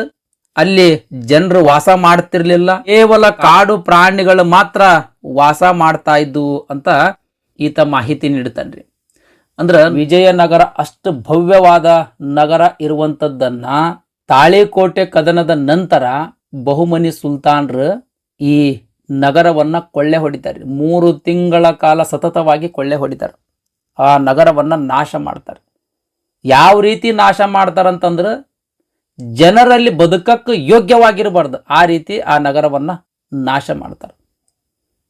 ಮುಂದೆ ಆ ನಗರದಲ್ಲಿ ಕೇವಲ ಕಾಡು ಪ್ರಾಣಿಗಳು ಮಾತ್ರ ವಾಸ ಮಾಡ್ತಿದ್ವು ಅಂತ್ರಿ. ತಾಳಿಕೋಟೆ ಯುದ್ಧದ ನಂತರ ವಿಜಯನಗರ ಯಾವ ರೀತಿ ಆಯಿತು ಅಂತ ಅನ್ನೋದ್ರ ಬಗ್ಗೆ ಈ ಫ್ರೆಡ್ರಿಕ್ ಮಾಹಿತಿ ನೀಡ್ತಾನ. ಇಲ್ಲಿಗೆ ವಿಜಯನಗರ ಸಾಮ್ರಾಜ್ಯಕ್ಕೆ ಭೇಟಿ ನೀಡಿರ್ತಕ್ಕಂಥ ವಿದೇಶಿ ಪ್ರವಾಸಿಗರ ಕುರಿತು ಇನ್ ಡಿಟೇಲ್ ಮಾಹಿತಿಯಾಗಿತ್ತು. 105ನೇ ಪ್ರಶ್ನೆ, ವಿಜಯನಗರ ಸಾಮ್ರಾಜ್ಯದ ಬಗ್ಗೆ ಅತ್ಯಂತ ಪ್ರಶಂಸಾರ್ಹವಾಗಿ ಬರೆದ ಇಟಾಲಿಯನ್ ಯಾತ್ರಿಕ ಯಾರು ಅಂತ ಪ್ರಶ್ನೆ ಕೇಳ್ಯಾರ. ಅಂದ್ರೆ ವಿಜಯನಗರ ಸಾಮ್ರಾಜ್ಯದ ಬಗ್ಗೆ ಅತ್ಯಂತ ಸುಂದರವಾಗಿ ವರ್ಣನೆ ಮಾಡಿರ್ತಕ್ಕಂಥ ಇಟಾಲಿಯನ್ ಯಾತ್ರಿಕ ಯಾರು ಅಂತ ಪ್ರಶ್ನೆ ಕೇಳ್ಯಾರ. ಆಪ್ಷನ್ ಸಿ ಸರಿಯಾದ ಉತ್ತರ ಸ್ನೇಹಿತರೆ. Niccolo de Conti. ವಿಜಯನಗರ ಸಾಮ್ರಾಜ್ಯದ ಬಗ್ಗೆ ಅತ್ಯಂತ ಸುಂದರವಾಗಿ ವರ್ಣನೆ ಮಾಡಿದ ಇಟಾಲಿ ಪ್ರವಾಸಿಗ ನಿಕೋಲೋ ಡಿ ಕೌಂಟಿ ಸ್ನೇಹಿತರೆ. ನೆಕ್ಸ್ಟ್ 106ನೇ ಪ್ರಶ್ನೆ, ಅಬ್ದುಲ್ ರಜಾಕ್ ಯಾರು ಅಂತ ಪ್ರಶ್ನೆ ಕೇಳ್ಯಾರ. ಆತ ಏನಾದರೂ ಒಬ್ಬ ಪರ್ಷಿಯನ್ ವಿದ್ವಾಂಸನೋ ಅಥವಾ ಅರಬ್ ಪ್ರವಾಸಿಗನೋ ಅಥವಾ ಚಗತಾಯಿ ತರುಷ್ಕನೋ ಅಥವಾ ಪೋರ್ಚುಗೀಸ್ ಅಧಿಕಾರಿಯೋ ಯಾರು ಅಂತ ಪ್ರಶ್ನೆ ಕೇಳಿರುವಂಥದ್ದು. ಆಪ್ಷನ್ ಎ ಸರಿಯಾದ ಉತ್ತರ ರೀ. ಈ ಅಬ್ದುಲ್ ರಜಾಕ್ ಒಬ್ಬ ಪರ್ಷಿಯನ್ ವಿದ್ವಾಂಸರಿ. ಈತ ಪರ್ಷಿಯಾ ದೇಶದವನು. ಓಕೆ ರೀ.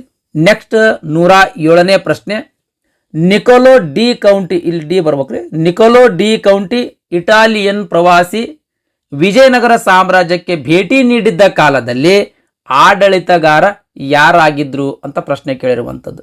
ಪ್ರಶ್ನೆ ಏನು ಕೇಳ್ಯಾರಿ? ನಿಕೋಲೋ ಡಿ ಕೌಂಟಿ ಏನದಾನಲ್ರಿ, ಈತ ವಿಜಯನಗರ ಸಾಮ್ರಾಜ್ಯಕ್ಕೆ ಭೇಟಿ ನೀಡ್ತಾನೆ. ಈತ ಭೇಟಿ ನೀಡಿರ್ತಕ್ಕಂಥ ಸಂದರ್ಭದಲ್ಲಿ ವಿಜಯನಗರ ಸಾಮ್ರಾಜ್ಯದ ಅರಸ ಯಾರಾಗಿದ್ರು ಅಂತ ಪ್ರಶ್ನೆ ಕೇಳಿರುವಂಥದ್ರಿ. ಆಪ್ಷನ್ ಸಿ ಸರಿಯಾದ ಉತ್ತರ.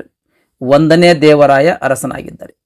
ನಿಕೋಲೋ ಡಿ ಕೌಂಟಿ ವಿಜಯನಗರ ಸಾಮ್ರಾಜ್ಯಕ್ಕೆ ಭೇಟಿ ನೀಡಿದ್ದ ಸಂದರ್ಭದಲ್ಲಿ 1ನೇ ದೇವರಾಯ ವಿಜಯನಗರ ಸಾಮ್ರಾಜ್ಯದ ಅರಸನಾಗಿದ್ದಾರೆ. ನೆಕ್ಸ್ಟ್ 108ನೇ ಪ್ರಶ್ನೆ, 1420ರಲ್ಲಿ ಯಾವ ಇಟಲಿಯ ವೆನಿಷಿಯಾ ಪ್ರವಾಸಿಗ ತನ್ನ ಹೆಂಡತಿಯ ಜೊತೆ ವಿಜಯನಗರಕ್ಕೆ ಬಂದಿದ್ದನು? 1420ರಲ್ಲಿ ವಿಜಯನಗರಕ್ಕೆ ಭೇಟಿ ನೀಡಿದ್ದ ಪ್ರವಾಸಿಗ ಯಾರಂತ ಸಿಂಪಲ್ ಕ್ವಶನ್ ಅದ. ಆಪ್ಷನ್ ಬಿ ಸರಿಯಾದ ಉತ್ತರ ರೀ, ನಿಕೋಲೋ ಡಿ ಕೌಂಟಿ. 1420ರಲ್ಲಿ ವಿಜಯನಗರ ಸಾಮ್ರಾಜ್ಯಕ್ಕೆ ಭೇಟಿ ನೀಡಿದ ವಿದೇಶಿ ಪ್ರವಾಸಿಗ ನಿಕೋಲೋ ಡಿ ಕೌಂಟಿ.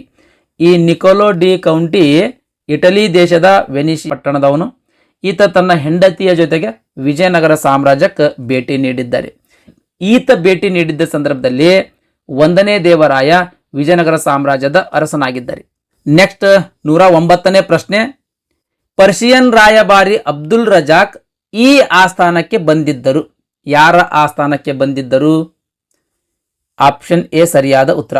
2ನೇ ದೇವರಾಯನ ಆಸ್ಥಾನಕ್ಕೆ ಬಂದಿದ್ರು. ನೆಕ್ಸ್ಟ್ 110ನೇ ಪ್ರಶ್ನೆ, ಈ ಕೆಳಗಿನ ಯಾವ ವ್ಯಕ್ತಿ ವಿಜಯನಗರ ಸಾಮ್ರಾಜ್ಯ ಕುರಿತು ಈ ಹೇಳಿಕೆ ಹೇಳಿದ್ದಾನೆ? ಹೇಳಿಕೆ ಇಲ್ಲದ ನೋಡ್ರಿ, ಇಲ್ಲಿಂದ ಇಲ್ಲಿ ತನಕ ಹೇಳಿಕೆ ಅದ. ಏನ್ ಹೇಳಿಕೆ ಕೊಟ್ಟಾನ್ರಿ? ವಿಜಯನಗರವು ಉತ್ತಮ ಕೃಷಿ ಭೂಮಿ, ಫಲವತ್ತಾದ ಭೂಮಿ ಹೊಂದಿತ್ತು, ಆಮೇಲೆ ಸೈನ್ಯದ ಸಂಖ್ಯೆ 11 ಲಕ್ಷದವರೆಗೆ ಇತ್ತು ಅಂತ ಈ ರೀತಿ ವರ್ಣನೆ ನೀಡಿರುವಂಥದ್ದು. ಈ ರೀತಿ ವರ್ಣನೆ ನೀಡಿರ್ತಕ್ಕಂಥ ವಿದೇಶಿ ಪ್ರವಾಸಿಗ ಯಾರು ಅಂತ ಪ್ರಶ್ನೆ ಕೇಳಿರುವಂಥದ್ದು. ಆಪ್ಷನ್ ಬಿ ಸರಿಯಾದ ಉತ್ತರ ರೀ. ಅಬ್ದುಲ್ ರಜಾಕ್ ಈ ರೀತಿ ಮಾಹಿತಿ ನೀಡಿದ್ದಾರೆ. ನೆಕ್ಸ್ಟ್ 111ನೇ ಪ್ರಶ್ನೆ. ಮಧ್ಯ ಏಷ್ಯಾದ ಪ್ರವಾಸಿಗ ಅಬ್ದುಲ್ ರಜಾಕ್ ಭಾರತದಿಂದ ಈ ಕೆಳಗಿನ ಯಾವುದನ್ನು ತೆಗೆದುಕೊಂಡು ಹೋದನು? ಎಕ್ಸ್ಪ್ಲೇನ್ದೊಳಗೆ ಕವರ್ ಮಾಡಿಲ್ರಿ ಇದು, ಎಕ್ಸ್ಪ್ಲೇನ್ದೊಳಗೆ ಕವರ್ ಮಾಡಿಲ್ಲ ಇದು.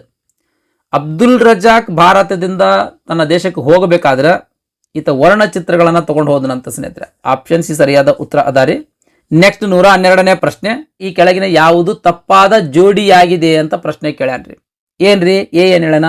ಮಾರ್ಕ್ ಪೋಲೋ ಪಾಂಡ್ಯರ ಸಾಮ್ರಾಜ್ಯ ಅಂದ್ರೆ ಮಾರ್ಕ್ ಪೋಲೋ ಪಾಂಡ್ಯರ ಸಾಮ್ರಾಜ್ಯಕ್ಕೆ ಭೇಟಿ ನೀಡಿದ್ದ ವಿದೇಶಿ ಪ್ರವಾಸಿಗ ಅಂತ ಕೊಟ್ಟಾನ. ನೆಕ್ಸ್ಟ್ ನಿಕೆಟಿನ್ ಬಹುಮನಿ ಸಾಮ್ರಾಜ್ಯ, ನಿಕೋಲೋ ಡಿ ಕೌಂಟಿ ರಾಷ್ಟ್ರಕೂಟ ಸಾಮ್ರಾಜ್ಯ, ಬಾರ್ಬೋಸಾ ವಿಜಯನಗರ ಸಾಮ್ರಾಜ್ಯ. ಈ ರೀತಿ ಪ್ರವಾಸಿಗರ ಹೆಸರು ಕೊಟ್ಟಾರ, ಮುಂದೆ ಸಾಮ್ರಾಜ್ಯದ ಹೆಸರು ಕೊಟ್ಟಾರ. ಅಂದ್ರೆ ಅವರು ಯಾವ ಸಾಮ್ರಾಜ್ಯಕ್ಕೆ ಭೇಟಿ ನೀಡಿದ್ರು ಅಂತ ಹೆಸರು ಕೊಟ್ಟಾರ. ನೋಡ್ರಿ, ಮಾರ್ಕ್ ಪೋಲೋ ಬಗ್ಗೆ ನಮಗೆ ಗೊತ್ತಿಲ್ಲ, ನಿಕೆಟಿನ್ ಬಗ್ಗೆ ನಮಗೆ ಗೊತ್ತಿಲ್ಲ, ಬಾರ್ಬೋಸಾ ಬಗ್ಗೆ ಗೊತ್ತದ, ನಿಕೋಲೋ ಡಿ ಕೌಂಟಿ ಬಗ್ಗೆ ನಮಗೆ ಗೊತ್ತದ. ಓಕೆ ರೀ. ನಿಕೋಲೋ ಡಿ ಕೌಂಟಿ ರಾಷ್ಟ್ರಕೂಟ ಸಾಮ್ರಾಜ್ಯಕ್ಕೆ ಭೇಟಿ ನೀಡಿದ್ದ ಅಂತ ಜೋಡಿ ಕೊಟ್ಟಿರುವಂಥದ್ದು. ಇದು ತಪ್ಪದ ಜೋಡಿ, ತಪ್ಪದ ಜೋಡಿ. ನಿಕೋಲೋ ಡಿ ಕೌಂಟಿ ವಿಜಯನಗರ ಸಾಮ್ರಾಜ್ಯಕ್ಕೆ ಭೇಟಿ ನೀಡಿದ್ದಾರೆ. ಓಕೆ ರೀ. ಸರಿಯಾದ ಉತ್ತರ ಆಪ್ಷನ್ ಸಿ ಸ್ನೇಹಿತರೆ. ನೆಕ್ಸ್ಟ್ 113ನೇ ಪ್ರಶ್ನೆ. ಪೋರ್ಚುಗೀಸ್ ಬರಹಗಾರ ನ್ಯೂನೀಸ್ ಪ್ರಕಾರ ವಿಜಯನಗರ ಸಾಮ್ರಾಜ್ಯದ ಮಹಿಳೆಯರು ಈ ಕೆಳಗಿನ ಯಾವ ಕ್ಷೇತ್ರದಲ್ಲಿ ಪರಿಣಿತರಾಗಿದ್ರು ಅಂತ ಪ್ರಶ್ನೆ ಕೇಳಿರುವಂಥದ್ದು. ಕುಸ್ತಿನೋ, ಜ್ಯೋತಿಷ್ಯನೋ, ಲೆಕ್ಕಪತ್ರನೋ, ಭವಿಷ್ಯವಾಣಿಯೋ, ಯಾವುದರಲ್ಲಿ ಪರಿಣಿತರಾಗಿದ್ರು ಅಂದ್ರೆ ಎಕ್ಸ್ಪರ್ಟ್ ಆಗಿದ್ರು ಅಂತ ಪ್ರಶ್ನೆ ಕೇಳಿರುವಂಥದ್ದು. ಆಪ್ಷನ್ ಡಿ ಸರಿಯಾದ ಉತ್ತರ. 4ರಲ್ಲಿಯೂ ಕುಸ್ತಿ, ಜ್ಯೋತಿಷ್ಯ, ಲೆಕ್ಕಪತ್ರ ಮತ್ತು ಭವಿಷ್ಯವಾಣಿಗಳಲ್ಲಿ ಎಲ್ಲದರಲ್ಲಿಯೂ ಕೂಡ ವಿಜಯನಗರ ಸಾಮ್ರಾಜ್ಯದ ಮಹಿಳೆಯರು ಪರಿಣಿತರಾಗಿದ್ದರು ಸ್ನೇಹಿತರೆ. ನೆಕ್ಸ್ಟ್ 114ನೇ ಪ್ರಶ್ನೆ. ವಿಜಯನಗರ ಮನೆತನವನ್ನು ಕುರಿತು ಬರೆದಂತ ಬರಹಗಾರ ಯಾರು? ಯಾರ್ರಿ?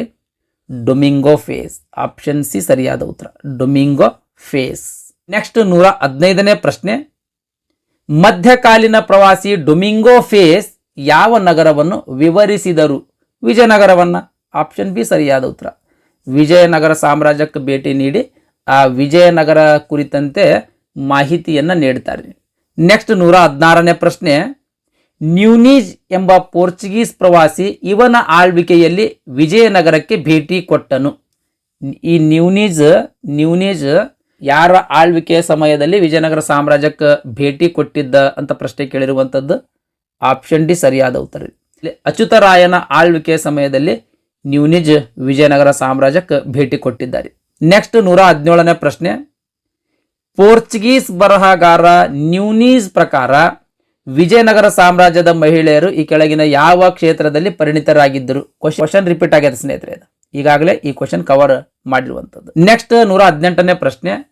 ತಾಳಿಕೋಟೆ ಯುದ್ಧದಲ್ಲಿ ಪತನವಾದ ಕೂಡಲೇ ವಿಜಯನಗರಕ್ಕೆ ಭೇಟಿ ನೀಡಿದ ಹಾಗೂ ಆ ಯುದ್ಧದ ಬಗ್ಗೆ ವಿವರಿಸಿದ ವಿದೇಶಿ ಪ್ರವಾಸಿಗ ಯಾರು ಅಂತ ಪ್ರಶ್ನೆ ಕೇಳಿರುವಂಥದ್ದು. ಆಪ್ಷನ್ ಬಿ ಸರಿಯಾದ ಉತ್ತರ, ಸೀಸರ್ ಫೆಡ್ರಿಕ್. ಈತ ತಾಳಿಕೋಟೆ ಯುದ್ಧ ಆದ ನಂತರ ವಿಜಯನಗರ ಯಾವ ರೀತಿ ಆಗಿತ್ತಂತ ಮಾಹಿತಿ ನೀಡಿದ್ದಾರೆ. ನೆಕ್ಸ್ಟ್ 119ನೇ ಪ್ರಶ್ನೆ. ಈ ಕೆಳಗಿನ ವಿದೇಶಿ ರಾಯಭಾರಿಗಳನ್ನು ಪರಿಗಣಿಸಿ. Niccolo de Conti, Fernando Nunes, Barbosa. ಈ ಮೇಲಿನ ಯಾವ ರಾಯಭಾರಿಗಳು ವಿಜಯನಗರದ ಮಹಿಳೆಯರ ಸತಿ ಪದ್ಧತಿ ಆಚರಣೆಯ ಬಗ್ಗೆ ವಿವರಣೆ ನೀಡಿದ್ದಾರೆ ಅಂತ ಪ್ರಶ್ನೆ ಕೇಳಿರುವಂಥದ್ದು. ಆಪ್ಷನ್ ಬಿ ಸರಿಯಾದ ಉತ್ತರ, 2 ಮತ್ತು 3. ಅಂದ್ರೆ ಫರ್ನಾಂಡೋ ನ್ಯೂನೀಸ್ ಆಮೇಲೆ ಬಾರ್ಬೋಸಾ ಇವರಿಬ್ರು ವಿಜಯನಗರದ ಮಹಿಳೆಯರ ಸತಿ ಪದ್ಧತಿಯ ಬಗ್ಗೆ, ಸತಿ ಸಹಗಮನ ಪದ್ಧತಿಯ ಬಗ್ಗೆ ವಿವರಣೆ ನೀಡಿದ್ರಿ. ನೆಕ್ಸ್ಟ್ 120ನೇ ಪ್ರಶ್ನೆ. ಈ ಕೆಳಗಿನ ವಿದೇಶಿ ರಾಯಭಾರಿಗಳನ್ನು ಕಾಲಾನುಕ್ರಮದಲ್ಲಿ ಬರೆಯಿರಿ ಅಂತ ಪ್ರಶ್ನೆ ಕೇಳಿರುವಂಥದ್ದು.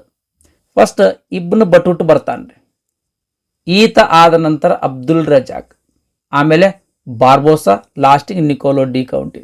ಆಪ್ಷನ್ ಸಿ ಸರಿಯಾದ ಉತ್ತರ ಸ್ನೇಹಿತರೆ. ನೆಕ್ಸ್ಟ್ 121ನೇ ಪ್ರಶ್ನೆ. ಪಟ್ಟಿ 1 ರಾಜರು, ಪಟ್ಟಿ 2 ಪ್ರವಾಸಿಗರುಗಳ ಅನ್ವಯ ಈ ಕೆಳಗಿನ ಸಂಕೇತಗಳನ್ನು ಬಳಸಿ ನಿಮ್ಮ ಉತ್ತರವನ್ನು ಗುರುತಿಸಿ. ಇಲ್ಲಿ ರಾಜರ ಹೆಸರು ಕೊಟ್ಟಾರ ಪಟ್ಟಿ 1ರೊಳಗ, ಪಟ್ಟಿ 2ರೊಳಗ ಪ್ರವಾಸಿಗರ ಹೆಸರು ಕೊಟ್ಟಾರ. ಅಂದ್ರೆ ಯಾವ ಅರಸನ ಆಳ್ವಿಕೆಯ ಸಮಯದಲ್ಲಿ ಯಾವ ವಿದೇಶಿ ಪ್ರವಾಸಿಗ ವಿಜಯನಗರ ಸಾಮ್ರಾಜ್ಯಕ್ಕೆ ಭೇಟಿ ನೀಡಿದ್ದ ಅಂತ ಹೊಂದಿಸಿ ಬರಿಬೇಕು ಸ್ನೇಹಿತರೆ. ಒಂದನೇ ದೇವರಾಯನ ಆಳ್ವಿಕೆಯ ಕಾಲದಲ್ಲಿ ಯಾವ ವಿದೇಶಿ ಪ್ರವಾಸಿಗ ವಿಜಯನಗರ ಸಾಮ್ರಾಜ್ಯಕ್ಕೆ ಭೇಟಿ ನೀಡಿದರೆ ನಿಕೋಲೋ ಡಿ ಕೌಂಟಿ. 3 ಸರಿಯಾದ ಹೊಂದಾಣಿಕೆಯಾಗ್ತದೆ. ನೆಕ್ಸ್ಟ್ 2ನೇ ದೇವರಾಯ ಅಬ್ದುಲ್ ರಜಾಕ್. 2ನೇ ದೇವರಾಯನ ಆಳ್ವಿಕೆಯ ಸಮಯದಲ್ಲಿ ಅಬ್ದುಲ್ ರಜಾಕ್ ವಿಜಯನಗರ ಸಾಮ್ರಾಜ್ಯಕ್ಕೆ ಭೇಟಿ ನೀಡಿದ್ದ. ನೆಕ್ಸ್ಟ್ ಶ್ರೀಕೃಷ್ಣ ದೇವರಾಯ. ಶ್ರೀಕೃಷ್ಣ ದೇವರಾಯನ ಸಮಯದಲ್ಲಿ ಡೊಮಿಂಗೋ ಫೇಸ್ ವಿಜಯನಗರ ಸಾಮ್ರಾಜ್ಯಕ್ಕೆ ಭೇಟಿ ನೀಡಿದ್ದಾರೆ. ನೆಕ್ಸ್ಟ್ ಅಚ್ಯುತ ದೇವರಾಯ. ಅಚ್ಯುತ ದೇವರಾಯ ಉಳಿದಿರ್ತಕ್ಕಂಥ ಒಬ್ಬನೇ, ಅದು ಫರೀನೋ ನ್ಯೂನಿಸ್. ಓಕೆ, ಈ ರೀತಿ ಹೊಂದಾಣಿಕೆ ಆಗ್ತದ. ಆಪ್ಷನ್ ಎ ಸರಿಯಾದ ಉತ್ತರ ನೋಡ್ರಿ ಸ್ನೇಹಿತರೆ, ಆಪ್ಷನ್ ಎ ಸರಿಯಾದ ಉತ್ತರ. ನೆಕ್ಸ್ಟ್ 122ನೇ ಪ್ರಶ್ನೆ, ಹೊಂದಿಸಿ ಬರೆಯಿರಿ. ಪಟ್ಟಿ 1 ವಿದೇಶಿ ಪ್ರಯಾಣಿಕರು, ಪಟ್ಟಿ 2 ಆಡಳಿತಗಾರರು. ಪಟ್ಟಿ 1ರಲ್ಲಿ ವಿದೇಶಿ ಪ್ರಯಾಣಿಕರ ಹೆಸರುಗಳು ಕೊಟ್ಟಾರ, ಪಟ್ಟಿ 2ರಲ್ಲಿ ಅರಸರ ಹೆಸರು ಕೊಟ್ಟಾರ. ಹೊಂದಿಸಿ ಬರಿಬೇಕ್ರಿ. ಅಬ್ದುಲ್ ರಜಾಕ್, ಇಬನ್ ಬಟೂಟ್, ಸಿಡಿಯಾ ಅಲೆರಿಸ್, ವಿಲಿಯಂ ಪಿಂಚ್. ಅಬ್ದುಲ್ ರಜಾಕ್ 2ನೇ ದೇವರಾಯನ ಆಸ್ಥಾನಕ್ಕೆ ಭೇಟಿ ನೀಡಿದ್ದ. ಅಕ್ 1 ಕರೆಕ್ಟ್ ಅದ ರೀ, ಅಕ್ 1 ಕರೆಕ್ಟ್ ಅದ. ನೆಕ್ಸ್ಟ್ ಇಲ್ಲಿ ಅಬ್ಸರ್ವ್ ಮಾಡ್ರಿ, ಅದಾಗ ಎಲ್ಲೆಲ್ಲಿ 1 ಐತಿ, ಇಲ್ಲಿ 1 ಐತಿ, ಇಲ್ಲೆಲ್ಲಿಯೂ 1 ಇಲ್ಲ ಸ್ನೇಹಿತರೆ. ಆಪ್ಷನ್ ಡಿ ಸರಿಯಾದ ಉತ್ತರ ಆಗಿರ್ತದೆ. ಈ ರೀತಿಯೂ ಕೂಡ ನೀವು ಆನ್ಸರ್ ಮಾಡ್ಬೋದು, ಎಲ್ಲಾನು ಗೊತ್ತಿರಲೇಬೇಕಂತೇನಿಲ್ಲ. ನೆಕ್ಸ್ಟ್ 123ನೇ ಪ್ರಶ್ನೆ, ಈ ಕೆಳಗಿನವುಗಳನ್ನು ಹೊಂದಿಸಿ ಬರೆಯಿರಿ. ಪಟ್ಟಿ 1 ಮತ್ತು ಪಟ್ಟಿ 2 ಕೊಟ್ಟಾರ. ಪಟ್ಟಿ 1ರಲ್ಲಿ ವಿದೇಶಿ ಪ್ರವಾಸಿಗರು, ಪಟ್ಟಿ 2ರಲ್ಲಿ ಅವರು ಯಾವುದರ ಬಗ್ಗೆ ಮಾಹಿತಿ ನೀಡ್ರ ಆ ವಿಷಯವನ್ನ ಇಲ್ಲಿ ಕೊಟ್ಟಾರ. ಅಬ್ದುಲ್ ರಜಾಕ್ ಈ ನಗರದಂತಹ ನಗರ ಭೂಮಿಯ ಮೇಲೆ ಯಾವುದೂ ಇಲ್ಲ, ಅದನ್ನ ಈ ಕಣ್ಣುಗಳು ಕಂಡಿಲ್ಲ ಅಂತ ಮಾಹಿತಿ ನೀಡ್ತಾರೆ. ಅಕ 3 ಹೊಂದಾಣಿಕೆ ಆಗ್ತದೆ. ಇಲ್ಲಿ ಅದಾರಿ, ಇಲ್ಲಿ 3 ಅದ ಸ್ನೇಹಿತರೆ. ಮತ್ತು ಎಲ್ಲಿಯಾದ್ರೂ 3 ಅದ ನೋಡ್ರಿ, ಇಲ್ಲಿ ಇಲ್ಲ. ಹಾಗಾಗಿ ಸರಿಯಾದ ಉತ್ತರ ಎ ಸ್ನೇಹಿತರೆ. ನೆಕ್ಸ್ಟ್ ವಿಜಯನಗರ ಸಾಮ್ರಾಜ್ಯದ ಕುರಿತು ಬರೆದಿರುವ ಪುಸ್ತಕಗಳ ಬಗ್ಗೆ ನೋಡೋಣ ಸ್ನೇಹಿತರೆ. ದ ಫಾರ್ಗೊಟನ್ ಎಂಪೈರ್, ಮರೆತು ಹೋದ ಸಾಮ್ರಾಜ್ಯ ಅಂತ ಒಂದು ಕೃತಿ ಅದಾರಿ. ಈ ಕೃತಿಯನ್ನ ಬ್ರಿಟಿಷ್ ಅಧಿಕಾರಿ ಅಂದ್ರೆ ಬಳ್ಳಾರಿಯ ಜಿಲ್ಲಾಧಿಕಾರಿಯಾಗಿದ್ದ ರಾಬರ್ಟ್ ಸಿವೆಲ್ ಅಂತನೋ ಬ್ರಿಟಿಷ್ ಅಧಿಕಾರಿ ಈ ಕೃತಿಯನ್ನ ಬರೆದನ್ ಸ್ನೇಹಿತರೆ. ಇವನ ಈ ಬರಹ ಡೊಮಿಂಗೋ ಫೇಸ್ ಮತ್ತು ನ್ಯೂನೀಸರ ಬರಹಗಳ ಆಧಾರದ ಮೇಲೆ ಇರುವಂಥದ್ದು. ಈತನ ಕೃತಿ ಏನದಲ್ರಿ, ದ ಫಾರ್ಗೊಟನ್ ಎಂಪೈರ್ ಅಥವಾ ಮರೆತು ಹೋದ ಸಾಮ್ರಾಜ್ಯ ಅಂತ ಏನು ಪುಸ್ತಕ ಬರ್ದನಲ್ರಿ, ಇದು ಡೊಮಿಂಗೋ ಫೇಸ್ ಮತ್ತು ನ್ಯೂನೀಸರ ಬರಹಗಳ ಆಧಾರದ ಮೇಲೆ ಇರುವಂಥದ್ದು. ಓಕೆ ರೀ. ನೆಕ್ಸ್ಟ್ ಅನ್ಫಾರ್ಗೊಟನ್ ಎಂಪೈರ್, ಮರೆಯಲಾಗದ ಸಾಮ್ರಾಜ್ಯ. ಇದನ್ನ ಬಿ ಸೂರ್ಯನಾರಾಯಣ್ ರಾವ್ ಅಂತನೋ ಲೇಖಕರು ಬರೆದಿರ್ತಕ್ಕಂಥದ್ರಿ. Next Vijayanagara, the origin of the city and the empire, ಅಂದ್ರೆ ವಿಜಯನಗರ ನಗರ ಮತ್ತು ಸಾಮ್ರಾಜ್ಯದ ಮೂಲ. ಈ ಕೃತಿಯನ್ನ 1933ರಲ್ಲಿ ಎನ್ ವೆಂಕಟರಮಣಯ್ಯನವರು ರಚನೆ ಮಾಡಿದ್ರಿ. ವಿಜಯನಗರ ನಗರ ಮತ್ತು ಸಾಮ್ರಾಜ್ಯದ ಮೂಲ ಅಂತನ್ನೋ ಪ್ರಖ್ಯಾತ ಕೃತಿಯನ್ನ ಎನ್ ವೆಂಕಟರಮಣಯ್ಯನವರು 1933ರಲ್ಲಿ ರಚನೆ ಮಾಡಿದ್ರಿ. ಈ ಕೃತಿ ಅಂದ್ರೆ ಈ ವಿಜಯನಗರ ನಗರ ಮತ್ತು ಸಾಮ್ರಾಜ್ಯದ ಮೂಲ ಅಂತ ಏನು ಕೃತಿ ಅದಲ್ರಿ, ಈ ಕೃತಿ ವಿಜಯನಗರದ ಕುರಿತಾದ ಮೂಲ ಸಿದ್ಧಾಂತಗಳು, ವಿಜಯನಗರದ ಪ್ರಾರಂಭಿಕ ಇತಿಹಾಸ ಅಂದ್ರೆ ಆರಂಭದಲ್ಲಿನ ಇತಿಹಾಸ, ಆಮೇಲೆ ಸಂಗಮ ವಂಶದ ಸಹೋದರರ ಪಾತ್ರ ಅಂದ್ರೆ ಹಕ್ಕ ಮತ್ತು ಬುಕ್ಕರ ಪಾತ್ರ, ಅದೇ ರೀತಿ ಸಾಮ್ರಾಜ್ಯದ ಸ್ಥಾಪನೆ ಅಂದ್ರೆ ಸಾಮ್ರಾಜ್ಯ ಯಾವ ರೀತಿ ಸ್ಥಾಪನೆ ಆಯಿತು ಅಂತ ಅನ್ನೋದರ ಕುರಿತು, ಅದೇ ರೀತಿ ವಿಸ್ತರಣೆಯ ಬಗ್ಗೆ ಅಂದ್ರೆ ವಿಜಯನಗರ ಸಾಮ್ರಾಜ್ಯ ಯಾವ ರೀತಿ ವಿಸ್ತರಣೆ ಆಯಿತು ಅಂತ ಅನ್ನೋದರ ಕುರಿತು ಮಾಹಿತಿ ನೀಡ್ತದ. ಓಕೆ ರೀ. 124ನೇ ಪ್ರಶ್ನೆ, ರಾಬರ್ಟ್ ಸಿವೆಲ್ ರವರು ವಿಜಯನಗರ ಸಾಮ್ರಾಜ್ಯದ ಕುರಿತಂತೆ ಪುಸ್ತಕ ಬರೆದರು. ಆ ಪುಸ್ತಕದ ಹೆಸರೇನು ಅಂತ ಪ್ರಶ್ನೆ ಕೇಳ್ಯಾರ್ರಿ. ಅಂದ್ರೆ ರಾಬರ್ಟ್ ಸಿವೆಲ್ ನವರು ಬರೆದಿರ್ತಕ್ಕಂಥ ಪುಸ್ತಕದ ಹೆಸರೇನು ಅಂತ ಪ್ರಶ್ನೆ ಕೇಳ್ಯಾರ. ಆಪ್ಷನ್ ಡಿ ಸರಿಯಾದ ಉತ್ತರ ರೀ. ಎ ಫಾರ್ಗಟನ್ ಎಂಪೈರ್ ವಿಜಯನಗರ ಅಂತನ್ನೋ ಕೃತಿಯನ್ನ ರಾಬರ್ಟ್ ಸಿವೆಲ್ನವರು ರಚನೆ ಮಾಡಿರುವಂಥದ್ದು. ನೆಕ್ಸ್ಟ್ 125ನೇ ಪ್ರಶ್ನೆ, ವಿಜಯನಗರವನ್ನ ಮರೆತು ಹೋದ ಸಾಮ್ರಾಜ್ಯ ಎಂದು ವರ್ಣಿಸಿದ ಇತಿಹಾಸಕಾರರು ಯಾರು ಅಂತ ಪ್ರಶ್ನೆ ಕೇಳಿರುವಂಥದ್ದು. ಈ ಕೃತಿ ಯಾರು ಬರೆದ್ರಿ? ಆಪ್ಷನ್ ಡಿ ಸರಿಯಾದ ಉತ್ತರ ರೀ, ರಾಬರ್ಟ್ ಸಿವೆಲ್. ನೆಕ್ಸ್ಟ್ 126ನೇ ಪ್ರಶ್ನೆ, never to be forgotten empire ಕೃತಿಯನ್ನ ಬರೆದವರು ಯಾರು? Never to be forgotten empire ಕೃತಿಯನ್ನ ಬರೆದವರು ಯಾರು ಅಂತ ಪ್ರಶ್ನೆ ಕೇಳಿರುವಂಥದ್ದು. ಆಪ್ಷನ್ ಡಿ ಸರಿಯಾದ ಉತ್ತರ ರೀ, ಬಿ ಸೂರ್ಯನಾರಾಯಣ ರಾವ್. ನೆಕ್ಸ್ಟ್ 127ನೇ ಪ್ರಶ್ನೆ ರೀ, Vijayanagara the origin of the empire ಪ್ರಖ್ಯಾತ ಕೃತಿಯ ಲೇಖಕರು ಯಾರು ಅಂತ ಪ್ರಶ್ನೆ ಕೇಳಿರುವಂಥದ್ದು. ಆಪ್ಷನ್ ಬಿ ಸರಿಯಾದ ಉತ್ತರ ನೋಡ್ರಿ, ವೆಂಕಟರಮಣಯ್ಯ, ಎನ್ ವೆಂಕಟರಮಣಯ್ಯ ಅಥವಾ ವೆಂಕಟರಮಣಯ್ಯ ಎನ್ ರವರು Vijayanagara the origin of empire ಅಂತ ಪ್ರಖ್ಯಾತ ಕೃತಿಯನ್ನ ರಚನೆ ಮಾಡಿದ್ರಿ. ನೆಕ್ಸ್ಟ್ 128ನೇ ಪ್ರಶ್ನೆ, Vijayanagara the origin of the city and the empire ಅಂತನ್ನೋ ಕೃತಿಯನ್ನ ರಚನೆ ಮಾಡಿದವರು ಯಾರು ಅಂತ ಪ್ರಶ್ನೆ ಕೇಳಿರುವಂಥದ್ದು. ಹಿಂದಿನ ಪ್ರಶ್ನೆ ಈ ಪ್ರಶ್ನೆ ಎರಡು ಸೇಮ್ ಅದಾವ ಸ್ನೇಹಿತರೆ. ನೆಕ್ಸ್ಟ್ 129ನೇ ಪ್ರಶ್ನೆ, ವಿಜಯನಗರ ಸಾಮ್ರಾಜ್ಯದ ಈ ಆಡಳಿತ ಸಂತತಿಗಳನ್ನು ಕಾಲಗಣನೆಗೆ ಅನುಗುಣವಾಗಿ ಸರಿಯಾಗಿ ಹೊಂದಿಸಿ ಬರೆಯಿರಿ. ವಿಜಯನಗರ ಸಾಮ್ರಾಜ್ಯವನ್ನ 4 ಸಂತತಿಗಳ ಆಳ್ವಿಕೆ ಮಾಡ್ಯಾವ್ರಿ, ಅಂದ್ರೆ 4 ರಾಜಮನೆತನಗಳ ಆಳ್ವಿಕೆ ಮಾಡ್ಯಾವ. ಓಕೆ ರೀ, ಅದಂತೂ ಎಲ್ಲರಿಗೂ ಗೊತ್ತಿರುವಂಥದ್ದು.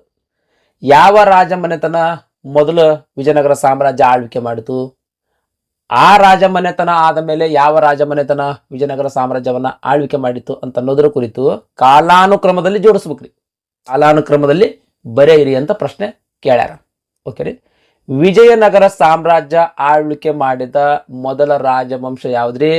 ಸಂಗಮ ರಾಜವಂಶ.